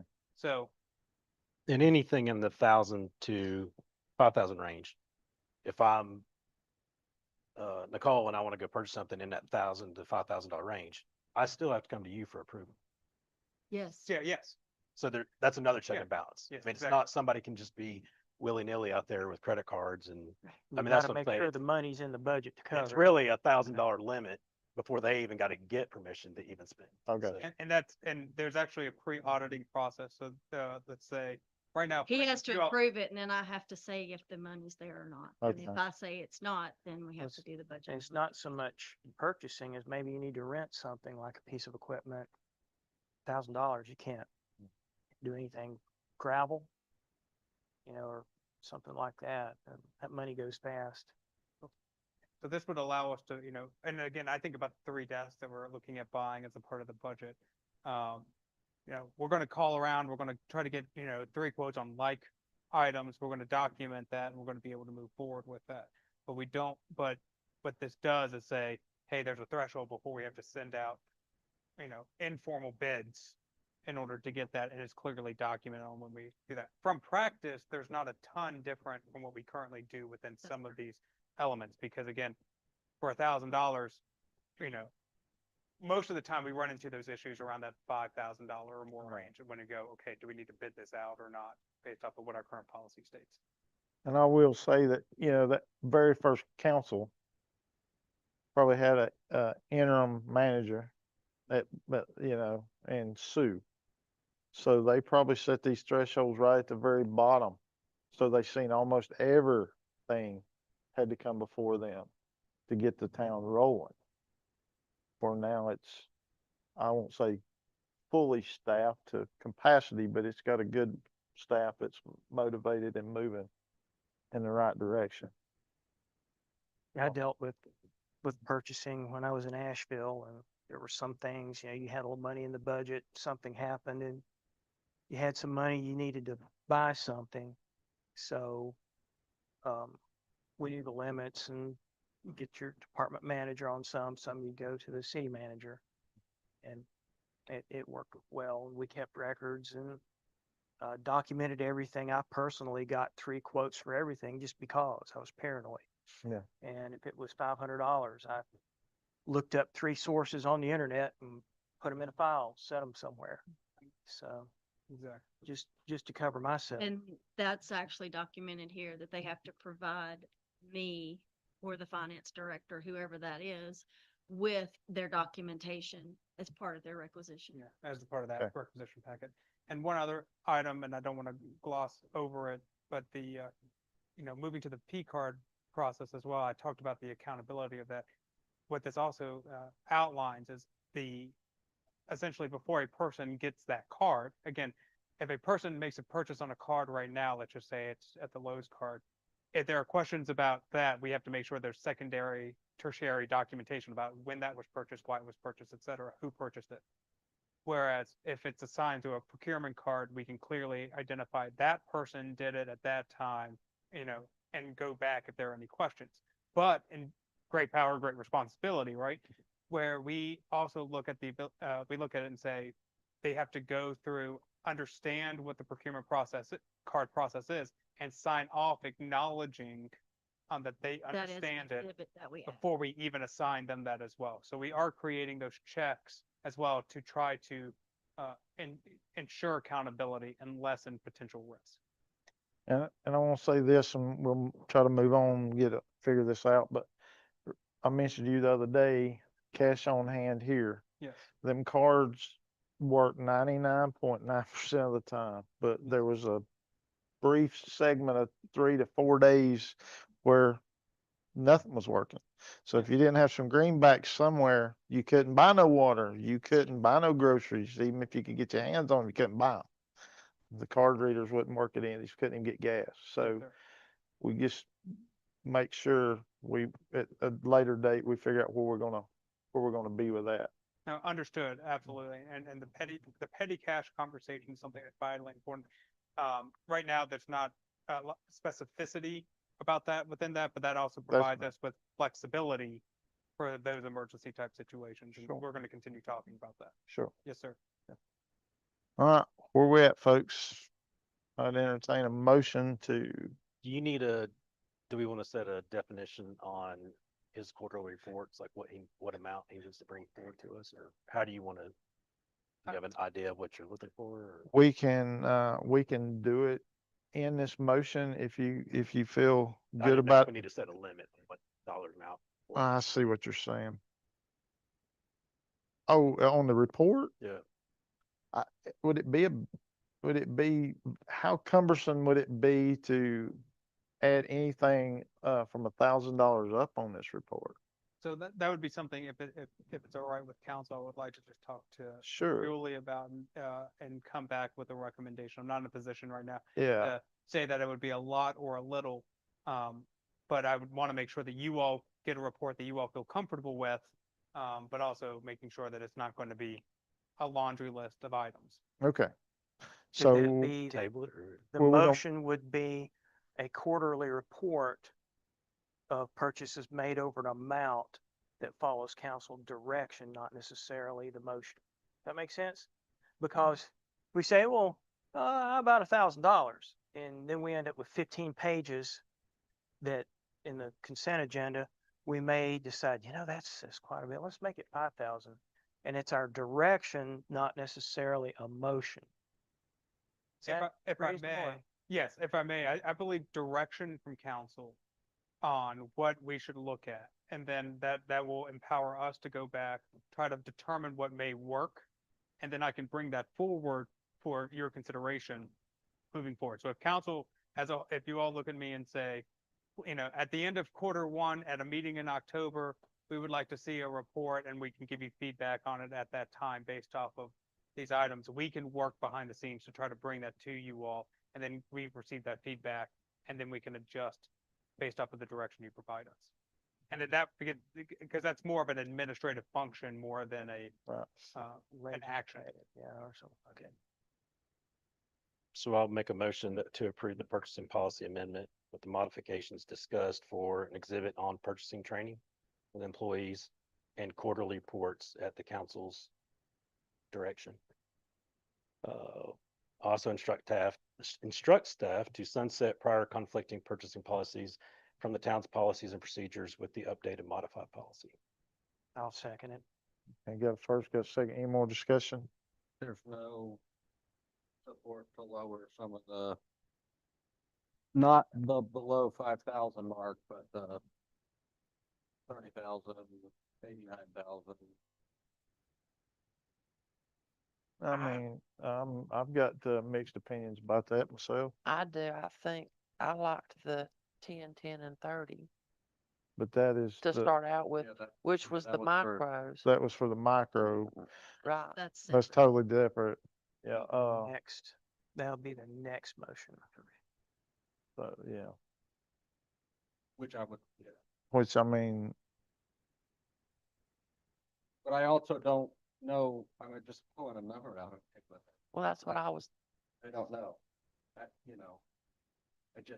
have a little bit of hesitation following other, or the state or other municipalities with higher budgets. yeah, I don't really think that was the state's budget. I think it was the limit the municipalities could do that was required from the state. I think the state may have greater, lesser, I don't know. But I think that's what the state will let us do as a municipality, is those limits. That's Is that correct? Okay, but I'm still with you, All municipalities. statewide, which is Winston-Salem, Way- yeah, way yeah, big places. It's also smaller too. And again, we're talking about, it's $1,000 cap. I mean, they can't do anything without his approval over $1,000. So that's 2 approvals. And if we don't trust Matt to make that approval, then what are we doing? But that's the next, that is the next, motion, correct? That's not for this one. He's talking about this. That, well, it's at 1,000 right now. I don't know how I feel or how the residents would feel from going from 1,000 to 90,000.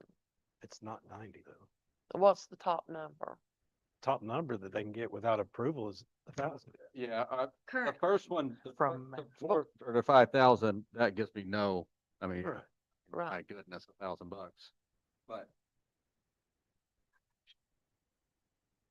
If I may, and Help us out, I know, and talk to us. want to look at Patty to make sure that we're staying within the motion that's before us. But the really what this is providing, again, is clarity. So the you know, up to the purchases right now, and Julie, help me with this. At what threshold under our current policy would I need to bring an item to council? The way it's currently written is anything over $5,000 Yes. So unless expressly granted within the budget. within the budget. So Right. that's where that, so currently it's over 5 is when, so it would be going from $5,000 and moving that threshold. That's really what you're talking about before you hear. But also, it's also removing the caveat of expressly granted within the budget, because again, from my perspective, expressly granted doesn't necessarily work in a line item budget now that has grouped elements within it, right? Because again, at the end of the day, if there's a, as a perfect example, talking through the items for, the survey, the community survey. Community survey during the budgeting process, we talked about being about between $10,000 and $15,000 on the high end, right? That's a part of, let's say, other professional services of a larger bucket of funds. Council has approved that as an item, but it's not shown expressly within the budget. So, but technically, since we talked about it during the budget, there's a question of what does express mean, and can I, as the manager, sign off on that $10,000 contract?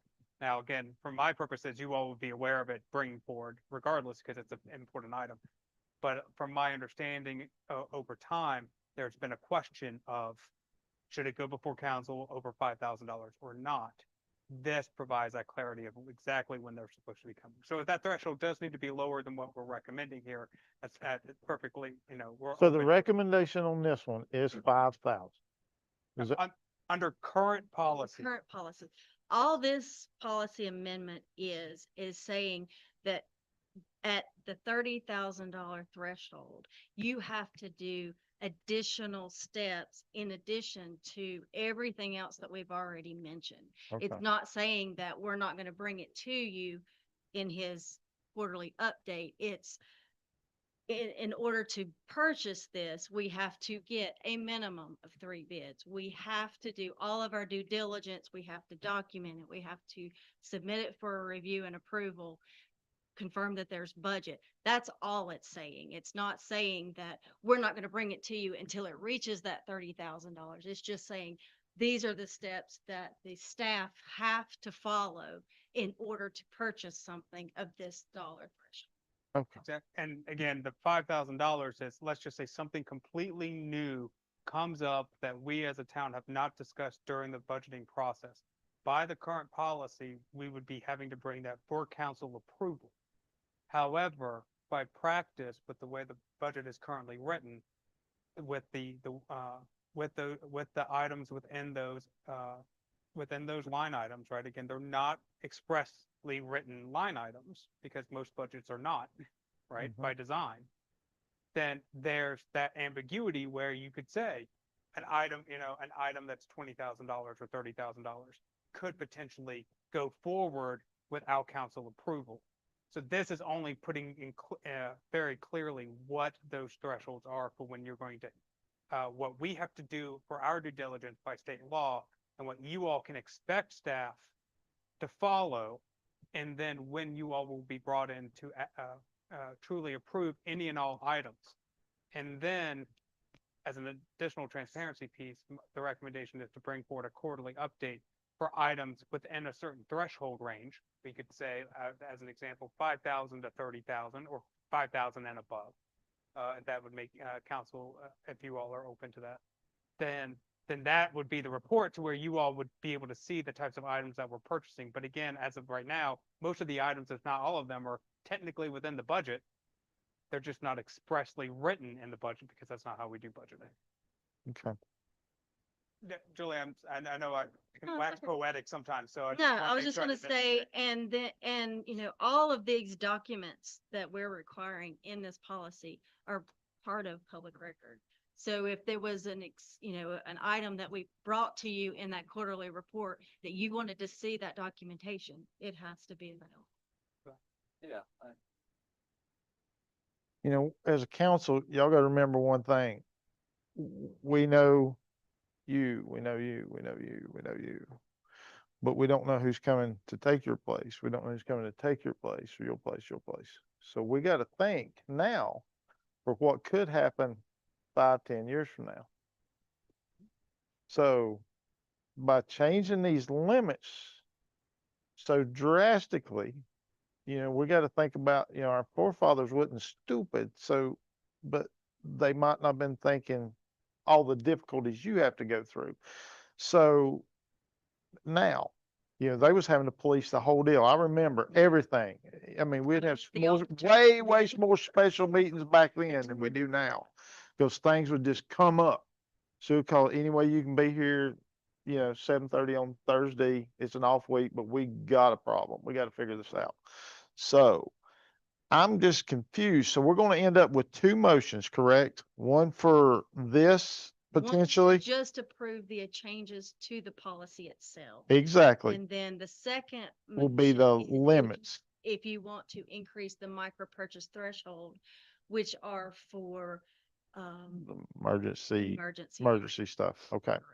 And there's currently a motion on the floor. Yes, we have. Modifications, which is, and Patty, correct me, it's to adopt them with the modification of quarterly updating reports from the manager, as well as an attachment to the personnel policy for new. Purchasing policy. Is it to the, I heard to the personnel policy. It's, I wanna- they have to sign off on training. Yeah, I want Sign to, up on training. Yeah. yeah, and he got that in there. Yes, All on the that. purchasing policy. So, does all council understand the motion? If so, if there's no more discussion, I'm gonna call for a vote for it. Okay? as it's written with this. Yes. Yes. All in favor? Aye. Aye. Any opposed? Aye. Yeah. So would, so would would you entertain? I mean, I like everything you got going. I think we would like to see those limits to where I'm so confused myself right now. I wouldn't have thought this would have got over my head, but this has drove right over my head. So help me understand. As I look at my chart, I'm at 30,000, 30,000, and then the Mini Brooks Act and everything else. So that's what the motion was based on, correct? On amending the policy Yes. to match these thresholds. Okay. So, That is for the bidding process. the Right. Process to do it, not necessarily the process for council to be involved. That's correct. okay, So now we're learning. that's why I could support it, because that's not saying you can do up to $30,000 and we don't know anything about it. Right. It's up to $30,000. There's a bidding process that's different than above $30,000. That is correct. And so that's the bid process, not the approval process. So our No different forefather, than 90,000 Or that's, just requires a notification.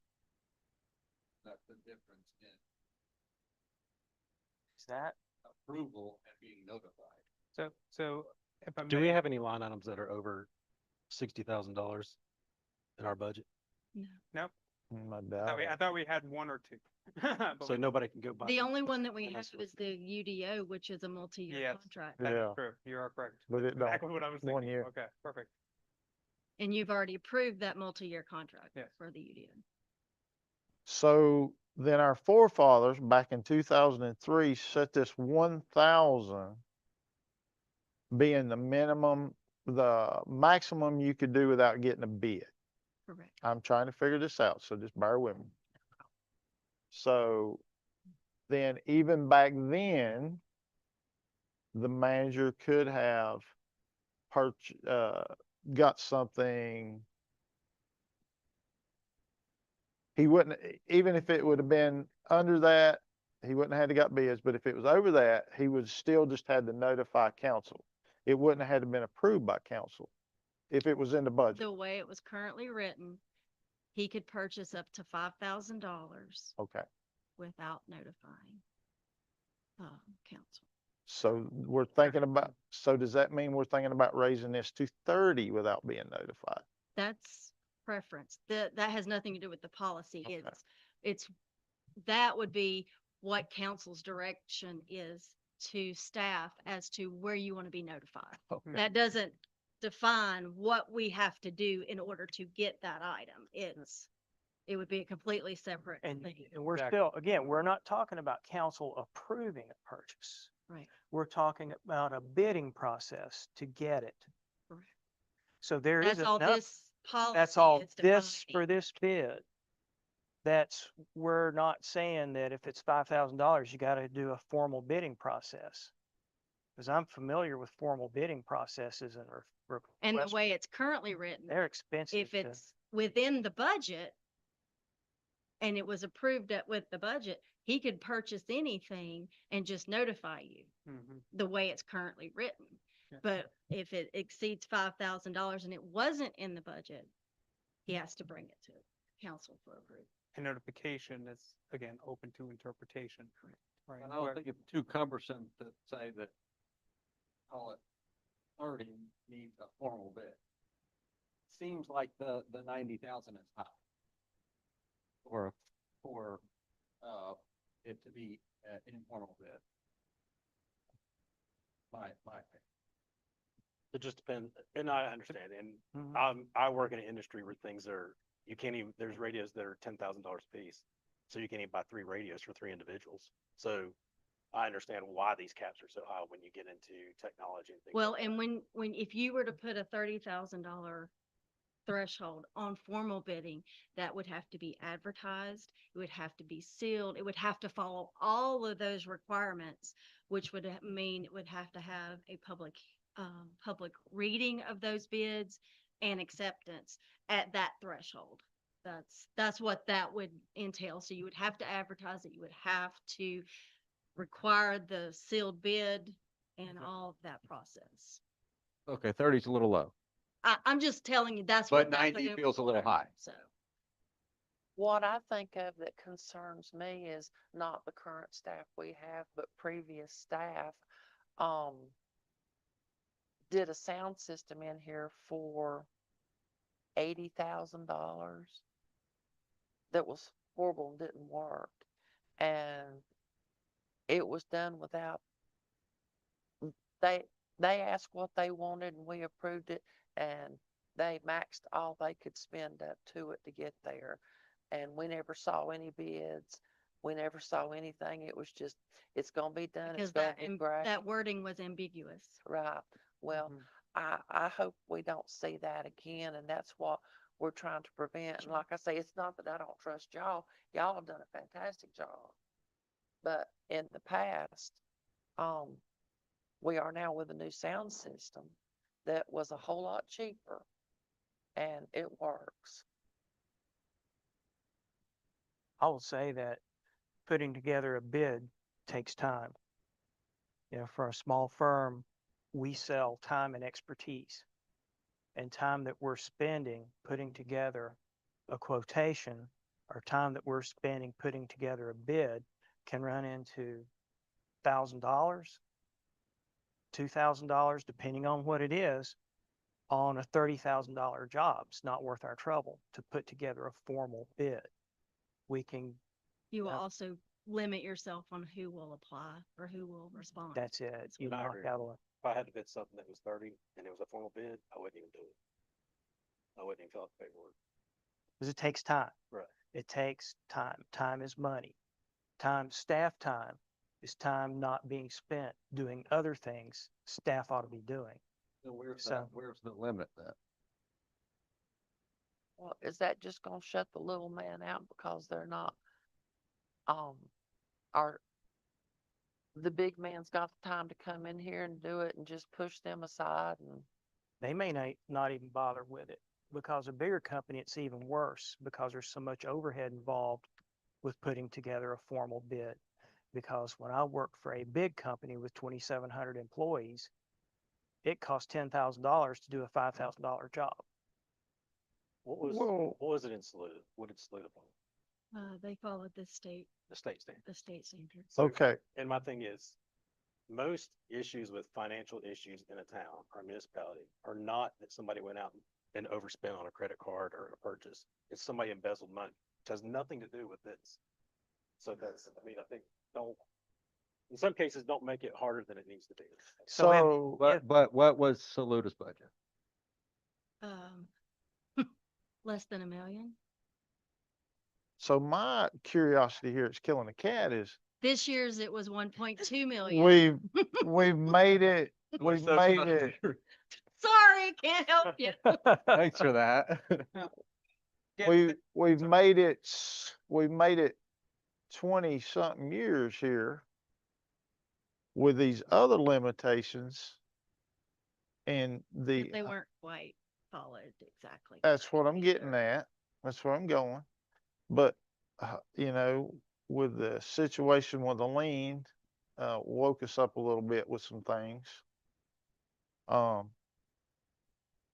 So we want it to be run right, and legal by all means.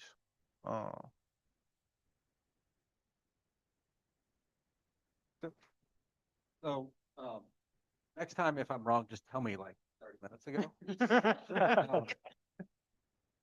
I would be ready to revote. Okay, so on this, I would suggest we reintroduce a motion. And then I need a second, and then we'll do it again.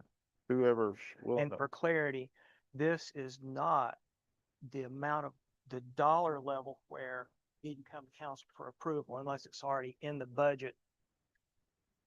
No one's saying that y'all can go spend $30,000 and us not know anything about it. That's correct. We would have to, Correct. yeah. Yeah, that I understand. this is I for was the trying to make bids. a point Okay. on, I just want to we're make sure smaller I'm town, not but- confused, yeah. Well, my biggest thing is, I'm in construction, okay? I know how this game's played. If I'm just gonna call it out, that some of these engineers, they send it to who they want to get it. Everybody don't necessarily get the bid on it. So sometimes it don't matter if it's formal or informal. You're gonna get what you get. And it may not be the best product at the end, but I'm just saying it. So Why I don't you would just say sug- architects instead of engineers, Well, maybe? well, we don't deal with many of them. So, and we got our wings clipped with them too, just so you know. But I would, I'm probably going to go along with this when the vote comes, but I would suggest staff make good, look at these bids and bring them to us if they're coming to us, and make sure they're qualified bids. And if you can get more than 3, try to get more than 3. Put it on Facebook where everybody else is looking. I don't care where it goes, but get us some bids and let's look at them. And let's don't always take the low bid, because sometimes that ain't gonna work either. But sometimes you'll find out that the low bid might be somebody that can really do it and do it better than the other because of the overhead reasons. For sure. I'm Yeah. just calling it out. And you've got the ability to reject a bid because it's not a reasonable bid. True. If someone bids $20,000 under their next lowest and it's a $50,000 job, there's something wrong with this. Mhm. And They that's, missed something. there are all kinds of policies and procedures involved with purchasing that cover that. And, from the engineering world, we can't even talk price until we decide if we're qualified. And if we're qualified, we come in and we talk price. And if you don't like our price, you go to the next one. And having engineers, a list of engineers to call from, that's a good thing, because you choose. And then if you've got a bad experience with one of them, take them off the list. Proceed. All of it takes a lot of work, but it can be done. All right, I'll entertain a motion. So I make the motion to approve the purchasing policy amendment with the modifications discussed to include an exhibit in the personnel file on purchasing training for each employee and quarterly reports given at council meetings at the council's direction, sorry. And I also instruct staff to sunset prior conflicting purchasing policies from the town's policies and procedures with the updated modified policy. And I'll second it. Make sure Patty's got it. You got it? All right, everybody understanding of it? Okay. Any more discussion? Nope. All in favor? Aye. Aye. Any opposed? Hearing none. We got some understanding, so move forward, make us proud. That's right. All right, so let me get back to my main page. I think we're down to, Micro purchase. Resolution oh, on that's right. Micro purchase, if you so wish to adopt that, that is all, council's discretion. Okay. So you And it'll can. come back approve after it, 12 You can months. approve it with modifications, or you can approve it as presented. And if I may, just briefly, we would, if I'm not mistaken, we don't have to wait for that 12-month period. I mean, we could, if we moved it now, we could build this into a part of the budgeting process. Correct. And then You, moving if forward. they approve it tonight, it will go retroactive to July 1st, which means it sunsets on June 30. Yeah, and so it would be a part of the packet for budgeting approval each year for Okay. conversation and consideration. So help from you. Have you seen where we've needed this already? As of right now, from the micro purchase threshold increases, no. Okay. But under currently what we're doing. However, when we look at as those projects continue to come on board, Mhm. there may be opportunities moving forward. So, and I would look at Julie for specifics. Yeah, I was gonna say, for example, with the continuation of the FEMA repairs, you're limited to this guideline unless you approve this additional leeway related to those items, because that is what the micro purchase threshold is for. That's It's what I thought. for emergency type things. So if we end up having to do something specific for the debris in the river ourselves, then currently we're limited. But that would give us up to $30,000 for the for someone to come in and say, this is what you're gonna have to do. Okay. Yes, and I thank you so much for that. And again, it's it's those future projects that we have, especially with items that are going to be coming forward over the next 6-9 months, where we see that this would create just a greater opportunity for us to be able to do the work that you all have instructed us with your policy decisions on, on approving and Okay. administering. Even though it's an emergency, you You're still force, limited unless you do this additional okay. policy. And that our we're limits, doing. and our limits now is the 10, 10 and 30, correct? I think, No, I think no, without it, you're limited to what's here okay, in the purchasing guidelines. okay, Your minimum see. on the emergency would be 10, 10 and 30, okay, where you can do 30, 30, 50, which is Okay. what's presented. okay, Can I ask a question? sure. Okay, when Helene started and we had a meeting, was it $250,000 we put in a fund Yes, for emergency needs? I believe it's 250,000. Yes, ma'am. How much of that is gone?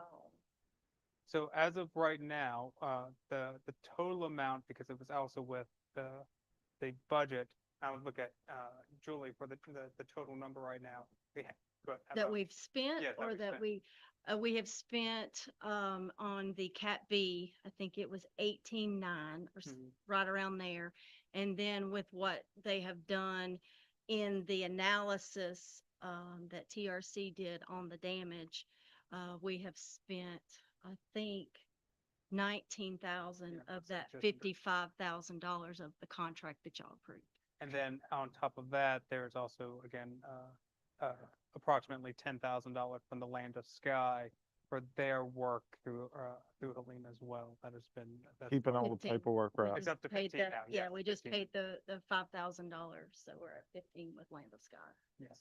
Okay, Have we gotten any funds from FEMA back in? They have been submitted, but we have not received them yet. Yeah, so I will tell you, when I was in Saluda, once they were released from FEMA, it was a minimum of 31 to 42 days before the state released those funds. And if I'm remembering correctly, they released that, FEMA approved it while I was on vacation, which was the second week of August. Mhm. And so you're still within that first 30 days after the approval. So you haven't gotten to that 42-day mark yet. Yes, Yes. so we have a FEMA update as part of our business meeting tonight as well. And so right now, it's approximately $16,000 and change is what's been approved by FEMA, and it's been sent, as the last update I have, to North Carolina Emergency, to the state of North Carolina, and through their processes, that's the next level. So we know it's coming, it just takes time for them to So push that through. when that money comes back in, is it gonna go back to fill the pot back for the 250? Or does it go to the general fund? So right now, it's going to be coming back into the FEMA fund that we are tracking. Okay. Because again, we're in a new budgetary cycle right now, so we move forward into FY26 with those items. However, we do know that there are some large scale projects on the horizon, so it's currently sitting there for potential reallocation. We wouldn't start paying that, So we can. wait till We have the can. full amount. We can. We can, and Councilmember Cantrell, I remember you bringing this up, I believe, prior to when we got the first or second tranche of funds, that as money comes back in from those efforts, that we would pay off those items first. The first payment is in 1 year, It's 1 year. And so that, in my recommendation would be that we would wait for that full year cycle, and then we would start paying that back off, and paying it off as we get it in again, but also ensuring that we have a full understanding of what the actual cost is for our recovery, that we're still working through. All right, so I entertain a motion for this portion. So I make a motion to approve resolution 2025-29 to increase the micro purchase threshold as presented. I'll second. So, any questions, any discussion? All in favor? Aye. Aye. Any opposed? Hearing none. Okay. When y'all get caught up, we'll move on to the appointment of the planning board.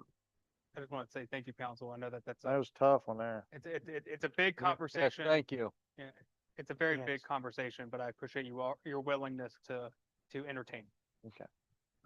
We take a brief recess. Yeah, just hurry, because our, planning board people's here waiting on. We'll take a 5-minute recess.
let's get going again here.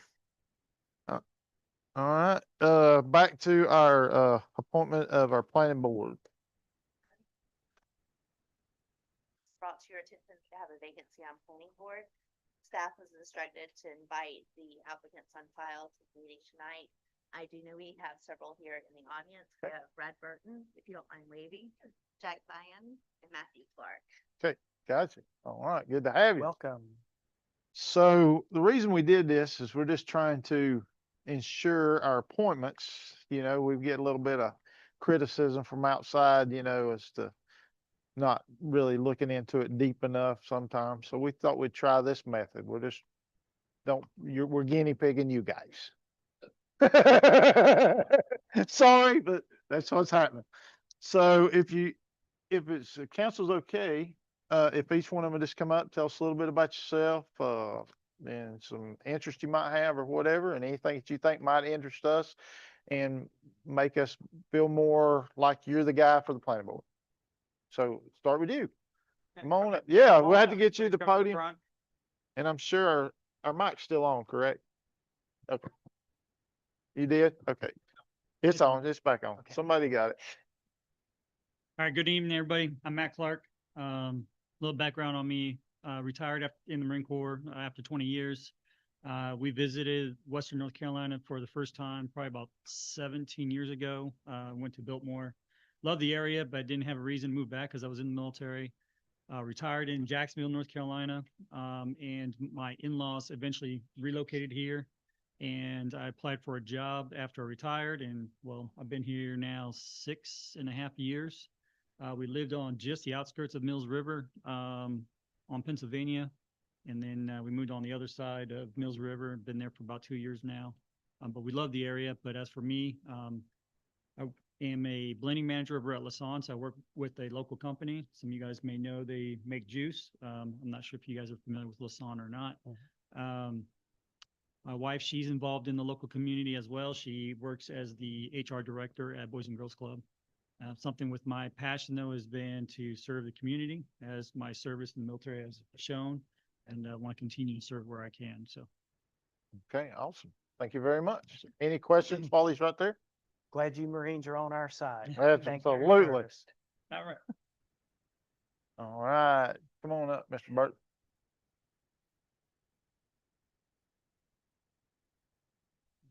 Might fall asleep. Your Honor. Your Honor. That's right. Hey, old habits die hard.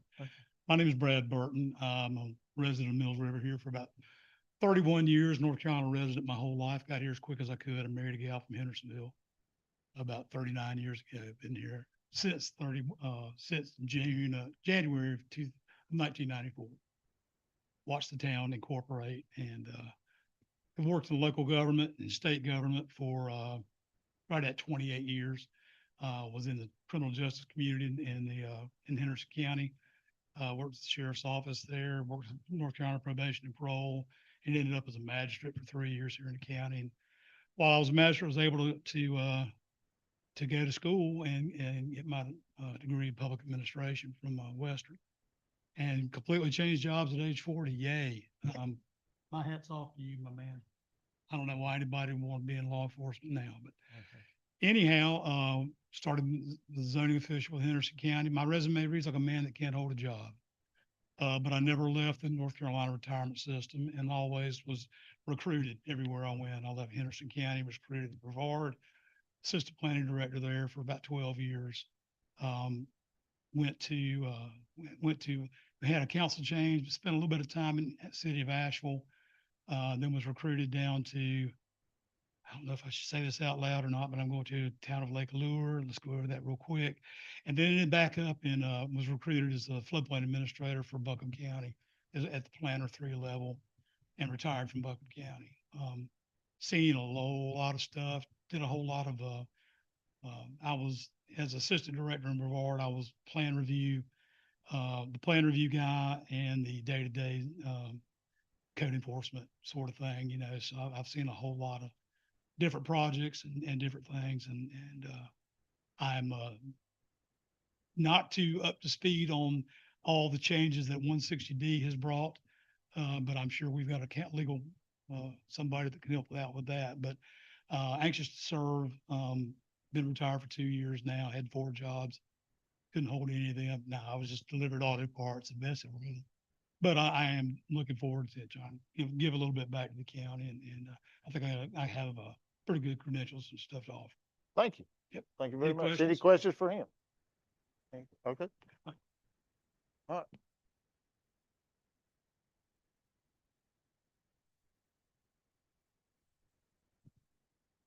Thank you for having me. My name is Jack Thien. I've been a resident of Mills River with my wife Amy for almost 5 years now. I am a retired system engineer in the automotive industry. And one of the things that brought us to Mills River is I personally experienced a flooded home prior to Helene when we lived out in Spartanburg. And I know the pain that it goes through. And when I moved here, I said, well, what can I do about it? And I don't want to just complain about it. I want to be part of the solution. And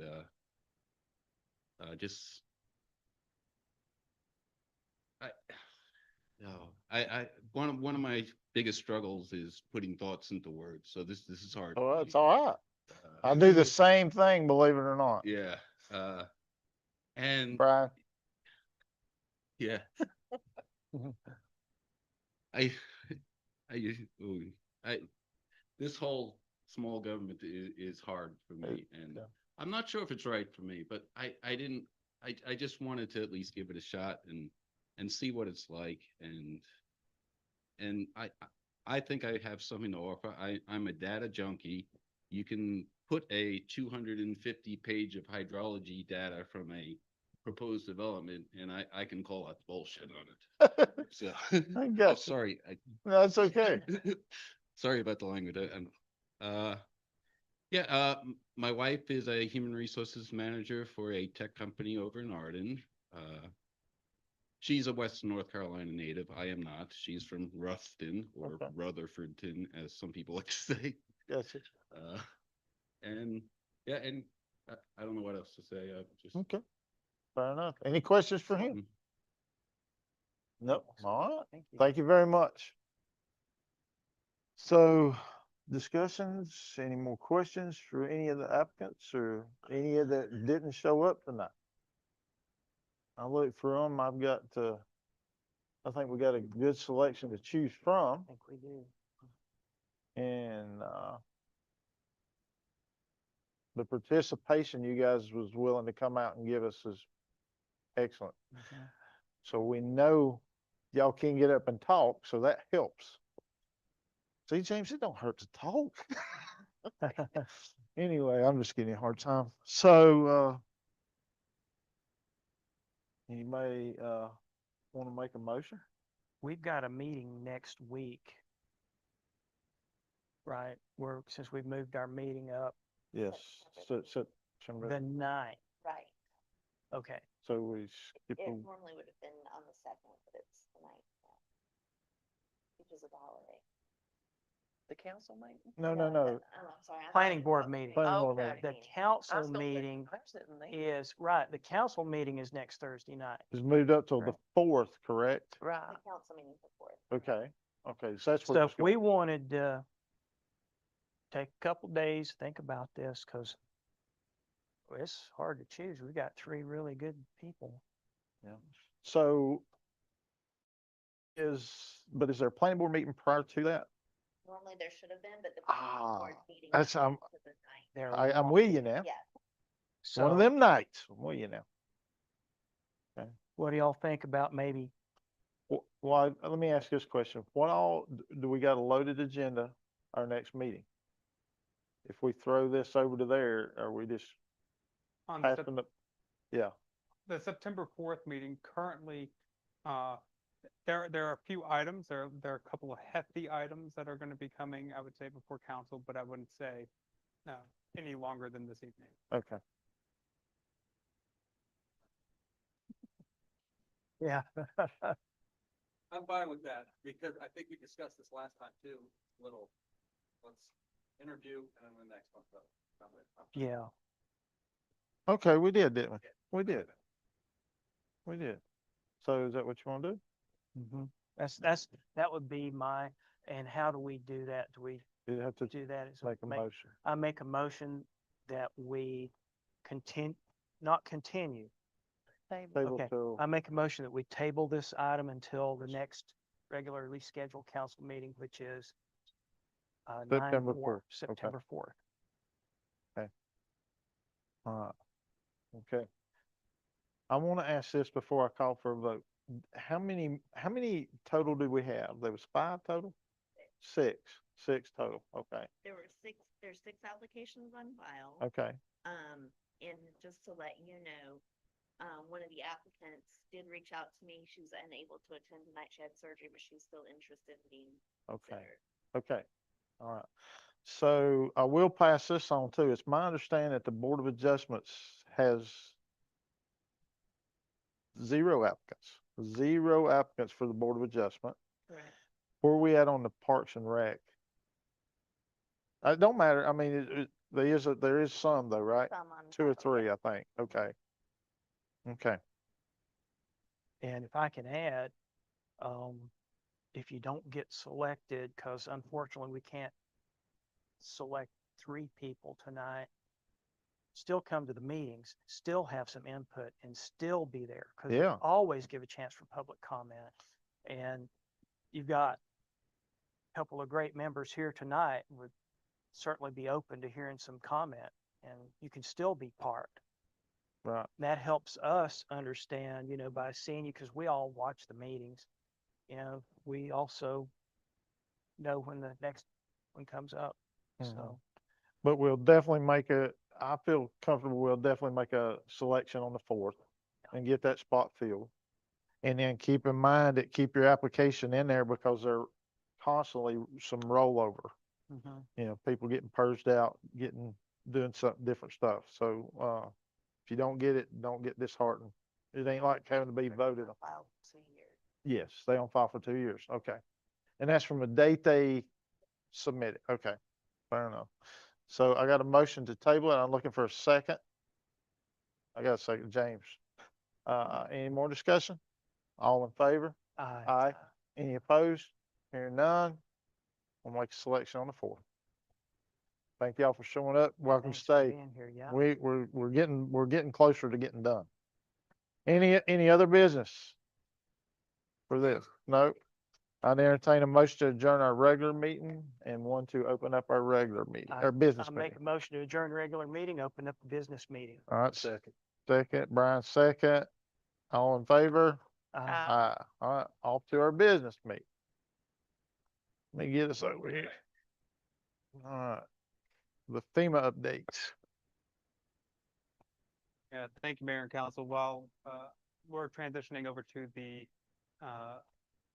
presentation here, just I believe this is going to be a relatively brief update for you all. It's based off of where we're at since the late June, early July update that I presented. As a reminder, these are the categories that we're going to be talking about that relate to FEMA: debris removal, emergency protective measures, culverts and stormwater conveyance, buildings, the sewer pump station and well, and then parks, grounds, and features. And so a lot of this information, again, is going to look familiar to you all. Again, that's a photo of what it looked like a little bit before the buildup out there. But really, a lot of the debris removal, a lot of the projects that we're looking at, really determining on the debris itself being removed in the back meadow. That's the last major area that includes the culverts that continue to be clogged as well. And so right now we're continuing to work very closely with the county multiple times a week with touch points on where we're at when it comes to the county's work. And then now, as you can see in that second bullet point, the SMART program and how their work is moving through their processes regarding our park site. For those that may not be aware, the town joined the storm debris removal contract with the county and said, hey, and asked the county to handle that for right-of-way services, private property debris removal, et cetera, et cetera. It also allowed for that opportunity for the county to step in and assist us with our park and storm debris claim. So they've been working very diligently to try to help us move that process forward. As you can imagine, we all wish the process was moving faster than what it is, but I can assure you that people at the county and the state are working as hard as possible to make sure that we can prioritize this project as well as other projects around the county. As you can see down here, this is a little bit dated even since the last time I created it. The last update that I had was that the final site visit was tentatively planned for this week. I believe it may be this week into next week now, but there's essentially, we have one more FEMA representative, my understanding, coming in to do one more, to do another site inspection. Once that happens, hopefully I'll have good news for the community on how we're going to be moving forward with that. But a lot of our permanent work projects, which fall outside of Cat A and Cat B, require us to remove this so that we can actually do full damage assessments. Now, I can continue moving on about this, but I just want to be clear. Some may ask, why are we going through the county instead of through ourselves? Again, it's through the contract where and through the SMART program that they're already working through those processes for approval and potential approval. We are currently holding a Cat A project for storm debris. So if for some reason, that one step going through the county and through the state does not work in our favor, right, for storm debris cleanup, we can still move through those processes ourselves through our Cat A project. So we're still waiting for them, but if you do it at the same time, FEMA is not a fan of duplicative projects. The one thing we do not want to do is to show that we are trying to duplicate any type of work. And so therefore, we are allowing, again, through that agreement, them to work their processes. And if we need to, then we can start working through our processes, depending on what those results are. We talked about it a little bit earlier tonight during the previous presentation, but Cat B is dealing with emergency protective measures. As of July 18th, FEMA approved the requested reimbursement of $16,000. We are still awaiting those funds. Again, we're looking at that 40-day approximate number. Again, give or take, we do know, I did get confirmation earlier this week that is with the state, as I mentioned before, and it is approved. It just needs to be cut from the state, but they have a process for that cutting, right? So we should be seeing that soon. I'm looking any day now. As we talked about culverts and drainage, right now I had SDR up there. Again, that's a part of the last project. We believe, again, SDR is one of the state approved contractors. They're out here. We believe that, but regardless of whatever that contractor is, would be removing the debris from remaining culverts and ditches so that we can fully assess those damages. Once we assess them, we already have projects waiting in category C and D. We can move forward with them. TRC is our engineering firm. And that they are already ready to jump in to start handling design, permitting, and bidding for all the work that needs to happen with culverts, drainage, and again, with our Meadow project in the North Loop. So once we have that, as I've shared before, it's essentially a 6-month project in order to get working on these projects because of all the different requirements, bids, et cetera. We'll go through that here in a minute. Again, but that's for permanent work. For buildings, when it says work completed and submitted, it's submitted through insurance here. So we have now received our flood insurance determination. That's an update since the last time. We did not meet the $50,000 deductible. So as you can see, we got really close to it. Our actual cost value is $49,000 and change. I was asking for how we could find another $730 or $720. Didn't work. But with that being said, the next step, and we're actually in the process right now of submitting all of those damages into FEMA so that we can work through receiving the funds that were not covered through the deductible. There's a minor difference as well of about $1,000 or so because if we had hit the deductible, it would have taken down the other claim that we had and would have offset because you wouldn't have to pay multiple deductibles. But again, that's getting into the weeds. But my hope is within the next week or two, submitting these funds also through CAD-E projects to FEMA for consideration and hopeful approval and reimbursement. Sewer pump station, both pumps were damaged. One was replaced directly after the flood for $7,500. We were all very thankful for the quick and speedy turnaround for that one pump coming in. We did do a temporary repair on the second one. That second one has failed. And so because that one has failed, we are looking at doing that final replacement. This has been going on now for about a month and a half. And so we're looking at a tentative delivery within 1 to 2 weeks. That's because of the supply demand issue that we're running into on that second pump. Once that happens, we're also going to be putting that final replacement pump, that secondary pump, also into Cat F for consideration for FEMA approval and reimbursement.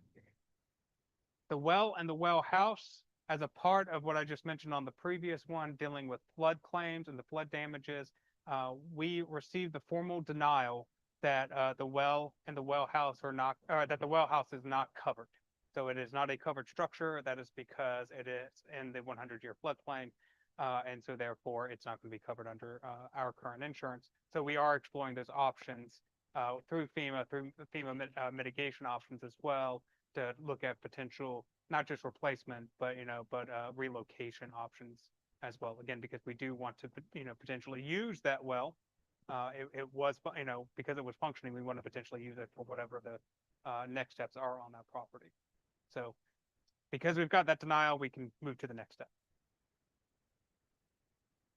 Cat G, again, most of the a lot of the work that's been going on with the park grounds here on site, we have completed, as you can see, a lot of the playground and mulch, the dog park and soccer fields. That's that forced account labor that we talked about when you talk about with town employees. We have opened up the North Loop walking trail. I highly recommend, if you have not come out, please take a walk on the trail. But please also recognize and respect the fence lines, the temporary fence lines, and the signage that says to please stay out of those areas that are marked off. And then right now we are reviewing repair and replacement of the baseball field drainage. So I'm sorry, I skipped the tennis courts. I apologize. Tennis courts submitted repair and replacement of tennis court items. So through the process, again, with our partners, TRC, the engineering firm, there are certain thresholds, and we'll talk about this in a minute, that basically said, can you repair it? If you can repair it, but then regular replacement is up to a certain threshold, then then FEMA would rather you go with the replacement method, and then there's replacement with mitigation. I'll get all into that in a second. And then the same thing looking at with reviewing and repairing replacement of the baseball field drainage. We have not yet submitted that to FEMA, but we do plan on doing that again within the next week or two. We are looking internally, making sure we're comfortable with that before we move forward. And again, when we're talking about the drainage, is the curtain drain that's in the back. It's completely clogged up and needs to be replaced. And so we're working out through what that replacement looks like. Next steps, TRC is assisting in damage, as I mentioned, design, permitting, and bidding. And so really trying to focus on safe river access points and repairing the boat launch. Those are big, long-term, permanent work. And then again, restoring the native wildlife meadow, again, all depending on when we can get storm debris removed. CRC, that's one of the steps within the FEMA review process. That is where the tennis court project currently is. And so right now they are within their review process. I expect there to be some updates again within the next week, actually, on where that project is. If they deny or they have questions or concerns, we have an appeals process that we can go through, and we're already prepared. We've actually been having meetings over the last 2 weeks in preparation in case there are questions that come up around that project, so we can be ready to respond promptly. And then again, the baseball field drainage project, we're excited to put that into for FEMA review shortly. So I want to talk through a couple of items. So what you'll see before you when we talk about FEMA cost estimates, and I think this is very important because we're going to be throwing out numbers that are rather large, and I want to make sure that we're comfortable with them for how we look through this. So FEMA court repair and replacement, again, FEMA wants, and as a part of the reimbursement process, want to get to pre-disaster conditions. The goal is to get to pre-disaster conditions. And so when looking through getting back to pre-disaster conditions, the recommendation was replacement plus mitigation. So replacing the tennis courts because of the damage that's there. Again, people can play on them right now, but if you've played on them, you've seen the multiple cracking throughout the tennis courts. And you're also maybe less noticeable is 33 of those 2-inch poles are, as I say down there, are bent. And so they're bent because of the wind and the driving rain that hit it, and that has actually bent those poles. So because with looking at replacing those items, running through that number, the repair cost exceeded more than 50% of the total replacement cost. So again, that's one of the FEMA estimates is, does the repair cost exceed more than 50% of the replacement cost? If so, we're going to put forward a replacement instead of a repair. Then the question comes into, can you replace with potential mitigation? So again, as you can see here, not just replacing the asphalt, but instead of going with 2-inch poles, going with 3-inch poles and 4-inch poles for the corners and the gates. Again, thicker poles, less likely to bend. Thicker gauge vinyl coating chain link fence, again, to make sure that there's no bending and warping of those products. And then a concrete foundation around the perimeter of the court. Right now, the current poles are in the asphalt, which again, if it bends like they did, it has the potential for breaking. Whereas this, the mitigation is to potentially put a concrete foundation around, in essence, securing the asphalt and making sure that mitigating those risks. When that happened, it's a number I will tell you was surprising to me. But again, these are using FEMA cost estimates. Came up for construction and overhead of $508,310. Okay. Now I'll get to the bottom here for the asterisk here in a minute when I go to the baseball field. Same thing happened with baseball field drainage. I think it's a little bit more clear cut because we're recommending engineering recommendation was replacement plus mitigation. Again, as the repair cost exceeded more than 50% of the replacement cost. And that's the recommendation is instead of putting a straight up curtain drain back in where it is, the recommendation is to put in a French drain. It's going to be easier to maintain, unclog, etc., than the curtain drain. And there also is a bent foul pole out there, which would be replaced in kind. So after running that through the FEMA cost estimator for construction and overhead, was approximately $179,000. Now, what does this mean? As you can see in the note below you, if approved, the town would receive these funds for the project, right?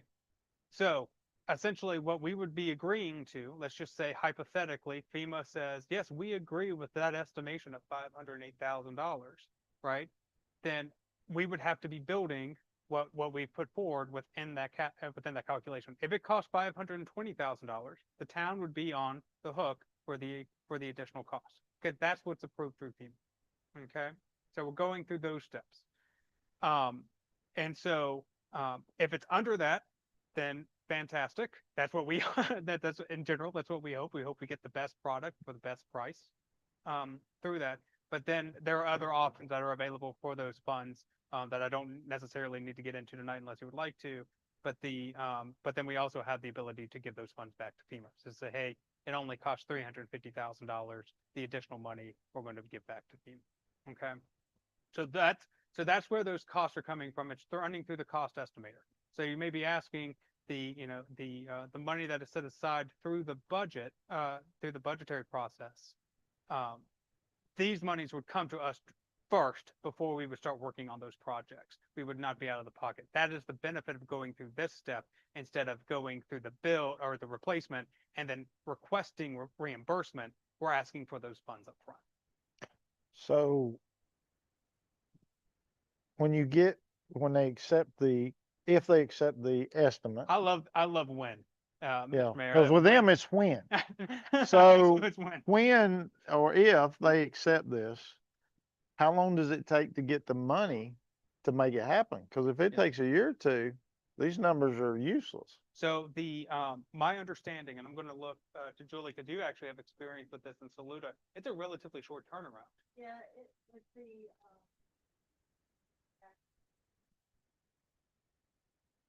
Wow. Wow, Yes. okay. So it's a quick turnaround, which is beneficial. James, you got a question? On the tennis courts, Yes, sir. I feel like there was at some point in a visioning map that maybe they want to be right there. Mhm. If we take FEMA money, do we have to replace them right there, or do we move them? So again, that is a fantastic question. It's a question that I don't know the answer to specifically. Off the top of my head, it would have to be a part of the relocate. Mitigation also would potentially involve relocation. There would have to be a reason to relocate that, for at least from my understanding. I would have to look more into it. I'm gonna. That is, They have to, and so. If you would like to come up and share the answer.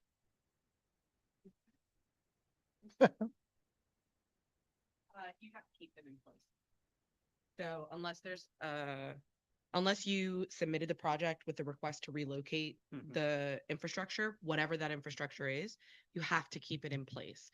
Now, if you can show FEMA, look, it's in a special flood hazard area, or there's this problem with it, or there's that problem with it, or it's going to be subject to repeated damages, then that's a much different argument, but that also delays your funding.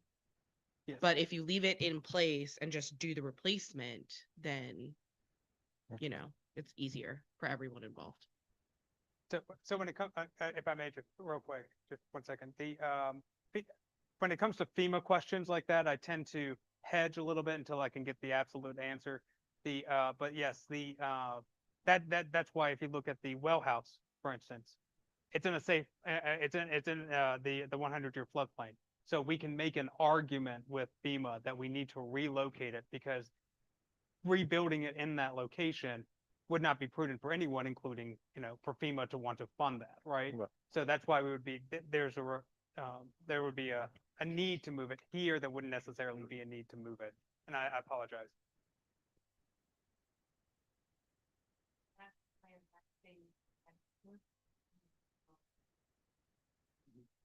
That's what Do you have a question? Nope. Okay. Okay. Yes. No, wait on you. Okay.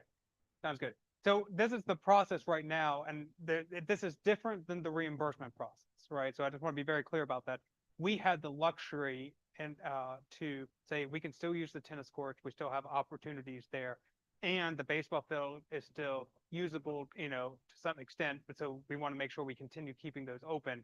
So we want to go through this process for repairing and replacement. Whereas for other items, we had to go through the reimbursement process because either time, energy, resources, requirements, we had to act and then request that reimbursement from those actions. So, I got you. Well, go by more. Pay you back. So I'm assuming those poles and everything has been engineered. We're not just pulling this stuff out of the air for the tennis court. Oh, no, sir. No, Okay. sir. So and when we submit these actually have engineering seals on them Perfect. for all packages that go before FEMA. Okay, Yes, good deal. sir. Thank you. That's a great question. I appreciate that. Good. Okay. So this is the same process that unfortunately I shared with you at our last update. Once, especially around the meadow, we are able to clear that storm debris up. We are ready to move. This is the process. Now, again, from the cost perspective, and as we just discussed, the formal bidding process is going to be a part of this project. These are the timelines that we would be looking at, but the 12 to 16 weeks would be concurrent with the above weeks for hazard mitigation analysis. The permitting would be running concurrently with those items above as well. So we really believe it's going to be about up to 16 weeks. I did talk to TRC when they said this, and I said, I need the widest breadth timeline because I don't want to run past that and have to come back to you and tell you that we were wrong about that. So that's why we feel comfortable right now with that 16-week timeline.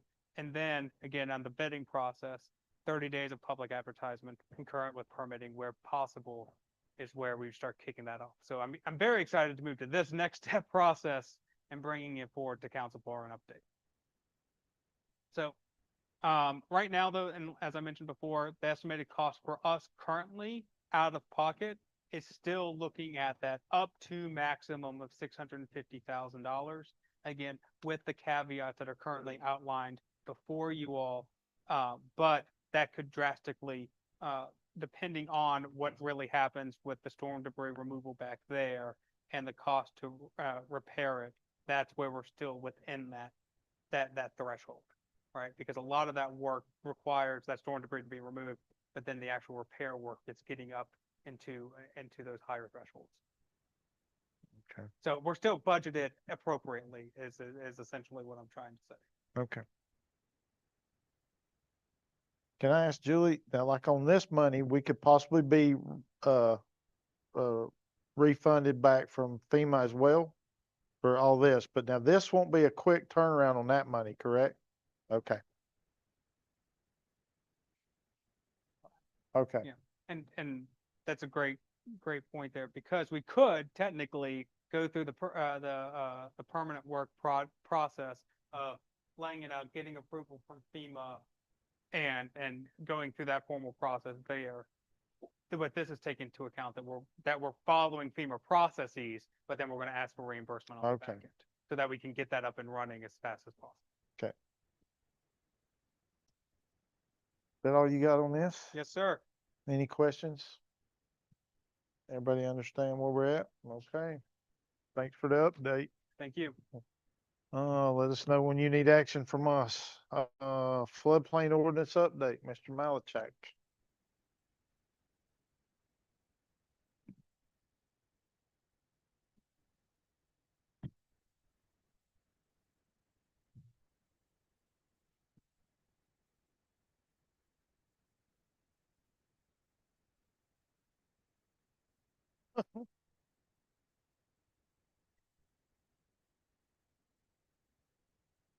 All right. Go on. Good. Evening, council. So staff took the months of June and July to basically finish drafting the floodplain management ordinance for council consideration, and just wanted to provide an update on that. I'll breeze through some of this background pretty quickly. We know that council's directed staff to draft an ordinance not meeting NFIP or FEMA minimum requirements, waiting to adopt an ordinance until we have further clarification about the downzoning prohibition. We've gotten direction from council, clear direction about limits on filling land in special flood hazard areas. And then those meetings in March, May, and June, we dug into the specific regulatory provisions around agriculture, around structures, allowed land uses and development types. And so that's what staff has incorporated in the draft tonight. Statutory authority only allows us to apply these regulations within the 100-year floodplain. So again, we're not looking at regulating the 500-year floodplain or anything outside that. These primarily focus on the floodway and the floodplain itself. We showed this at a previous meeting, again, just kind of highlighting what the NFIP requires. You can see the column with all the green checks, and then what we are looking at doing specifically in Mills River. So I'll gloss over this a little bit, but it's a bit important. So there's a couple different bases for statutory authority in North Carolina to do flood hazard prevention. So you can see a couple of those references. If we adopt it with these references and with this authority, we have to require, or we have to comply with the FEMA requirements, which obviously is not what council prefers. So we're not, we work with the town attorney to find basically a different method of authority to have these same regulations. So there's this other reference, 143.215.61, that basically, I skipped on this slide, that basically says we can rely on the police power to regulate land in the 100-year floodplain, and we don't have to comply with all of the FEMA NFIP requirements. And so again, it states here for floodplain management, the provisions of this part shall not preclude the imposition of responsible local governments of land use controls and other regulations in the interest of floodplain management for the 100-year floodplain. Again, that's why we're focusing on the 100-year floodplain only.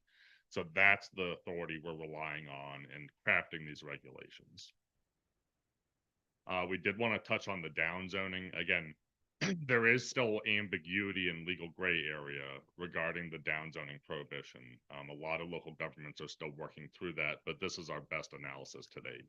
So because we're relying on that specific section for our authority, we've actually crafted the ordinance not as a land use ordinance, but as an ordinance with the municipal police power. So this ordinance is not about creating districts and applying regulations to those districts. It's about creating regulations protecting the public health, safety, and welfare of the community and residents. Because of that, we are basically not triggering the downzoning prohibition. So again, if we're using our municipal police power and not crafting this as a land use regulation, we are safer from a downzoning challenge. And that's the way the attorney recommended we craft it, and that's the draft that's before you tonight. Some of these are repeats from the previous meeting, but I just wanted to highlight them again since it's been a month and a half or two. So what's going to be allowed in special flood hazard areas? So basically every type of development is prohibited except for these 6. A residential accessory structure with no dwellings and no utilities, because again, we don't want dwellings in floodplains. A bona fide farm or agricultural land use or structures, and that's as defined and regulated in the ordinance. A functionally dependent facility, which again is a facility that must be near water. I think we use tubing as an example, but if you look at example ordinances, it's even more stringent, like a port or a dock or a marina. A governmental or public utility use in furtherance of an essential public service. So again, think of a government public project, a sewer pump station, etc. Stream restorations, floodplain restorations, anything with a positive environmental impact would be allowed. And then the last one was a private road crossing through a floodplain, but accessing a single family home or some type of residential dwelling outside of the floodplain. Yes, sir. On number 5, on that stream restoration, all that, would that have to come with engineering? It depends. There are different trigger points, so it depends if Phil's involved. It depends if they're seeking a variance or not. If they're just, I'll get into it later, but if they're just trying to sample at the most basic level, which is pretty stringent based on what I heard from council, it would just be a floodplain permit from staff. I just don't want that to be a loophole. Mm-hmm. Okay. And then again, I state multiple places, all other development types are prohibited outright. Okay. This just establishes the floodplain permit. I won't go through all this, but again, setting standards that because we're talking about elevations of land, flood heights, that this will need to be prepared by a professional. I did want to highlight the floodplain permit exemption. So right now, and let me confirm this in this version here, bona fide farm and agricultural structures outside of the floodway are exempt from permit requirements. Now this is addressed later, and this ordinance gets really kind of back and forth complex. Now, if it's a tank with fertilizer, hazardous chemicals, petroleum products, there are anchoring requirements for that, and a permit will be needed. But if it's just building a structure in the 100-year floodplain, not in the floodway, there will be no permit.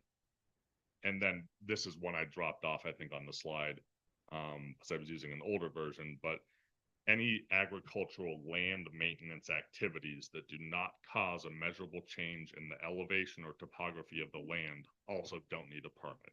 So if you want to replace a culvert, replace a culvert. But if you're going to add soil that's going to create, fill or change the elevation of the land, you do need a permit because that's considered fill. So in any of that, does it take in the effect of sprays, chemicals? Does it get all the way that deep in the definition? Because we got a lot of spray sheds where they pull in, they got a water source there, but they also house the chemicals there. Mm-hmm. So the shed itself, as long as it's outside of the floodway, the shed itself wouldn't need a permit. The tanks or the storage devices used for the chemicals would, because we're going to need to make sure those either are elevated or sealed, or buried in steel or anchored. Okay, I'm good. Okay. Again, I'll touch on this later, but when you get into fill, there's a different set of regulations and requirements for that. And Okay. if a bona fide farm is doing a fill activity outside of regular agricultural land maintenance, maybe they want to put a spray shed and they want to raise it up 4 feet. They can do that, but because that's development, that would need a floodplain permit from staff to make sure we're staying within the limits of how much fill we're allowing. Okay. So limits on variances. So there will be a variance process because again, we have to consider the fact that if there is a public utility, that they may need some more additional fill. The standard right now that I've written into the ordinance, and this was revised from the last one when we talked about it, is right now as it's written, if you come in for a floodplain permit for fill, you're allowed to fill 5% of the floodplain area up to the base flood elevation. And that's it. No extra freeboard or additional.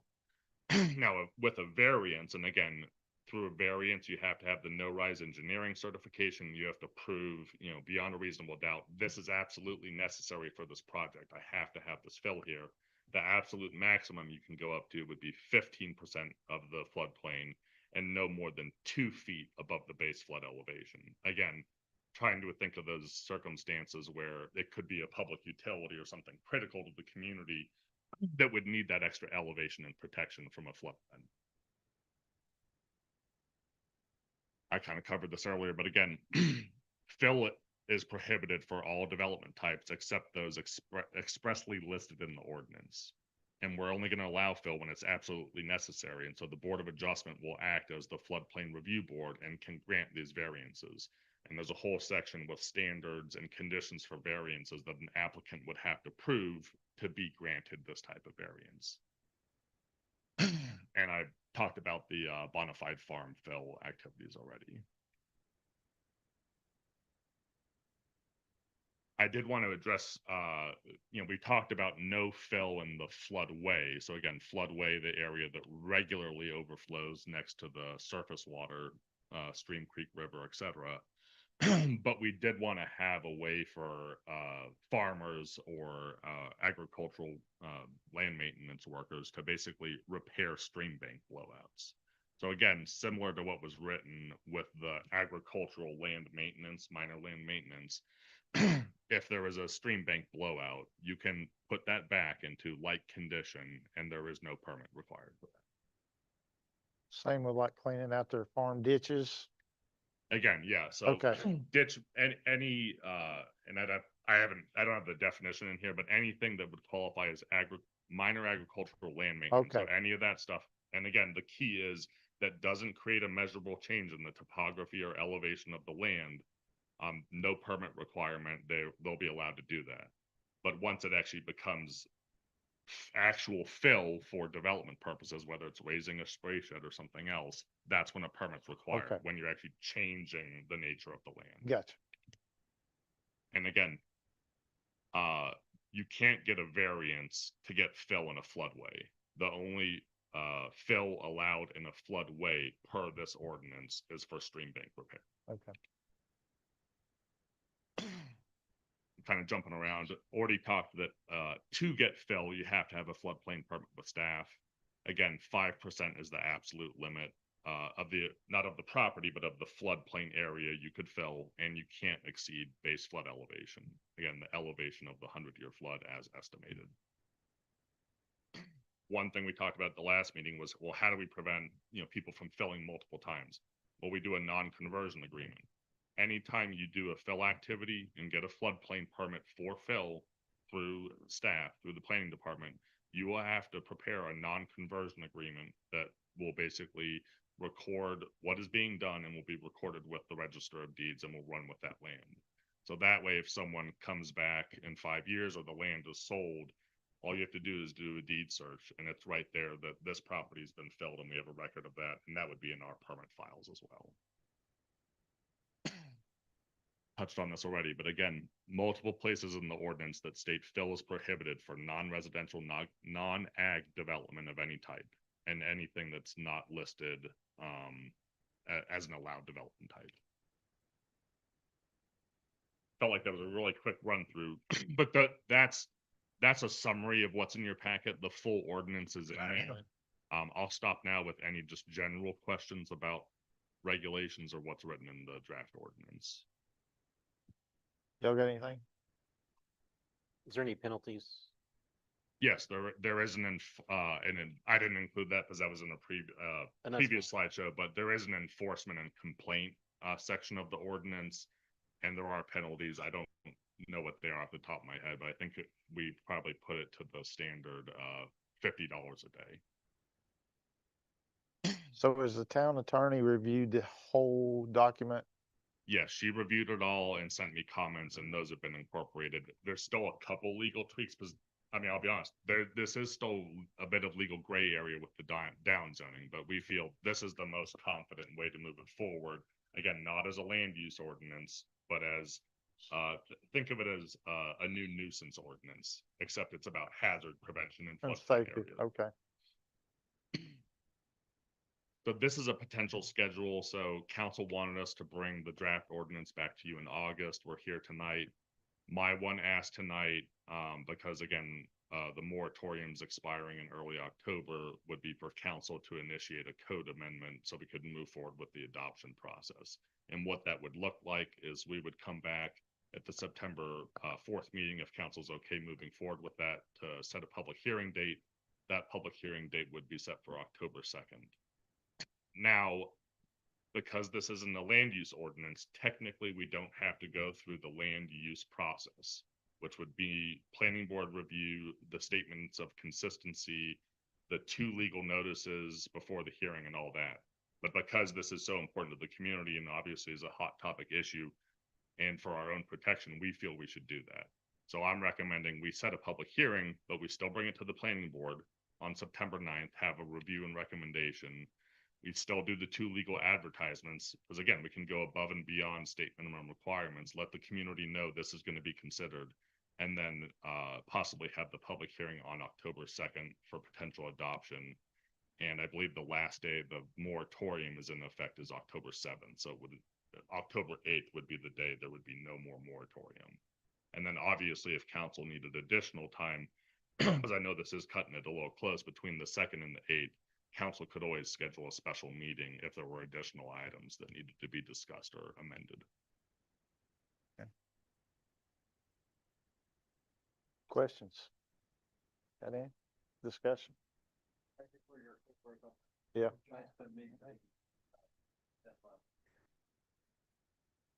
Who come up with that? Who found the registry at the courthouse deal? Is it y'all? Oh, there's other ordinances that use that Okay. commonly. Yeah, that's great for this. Mhm.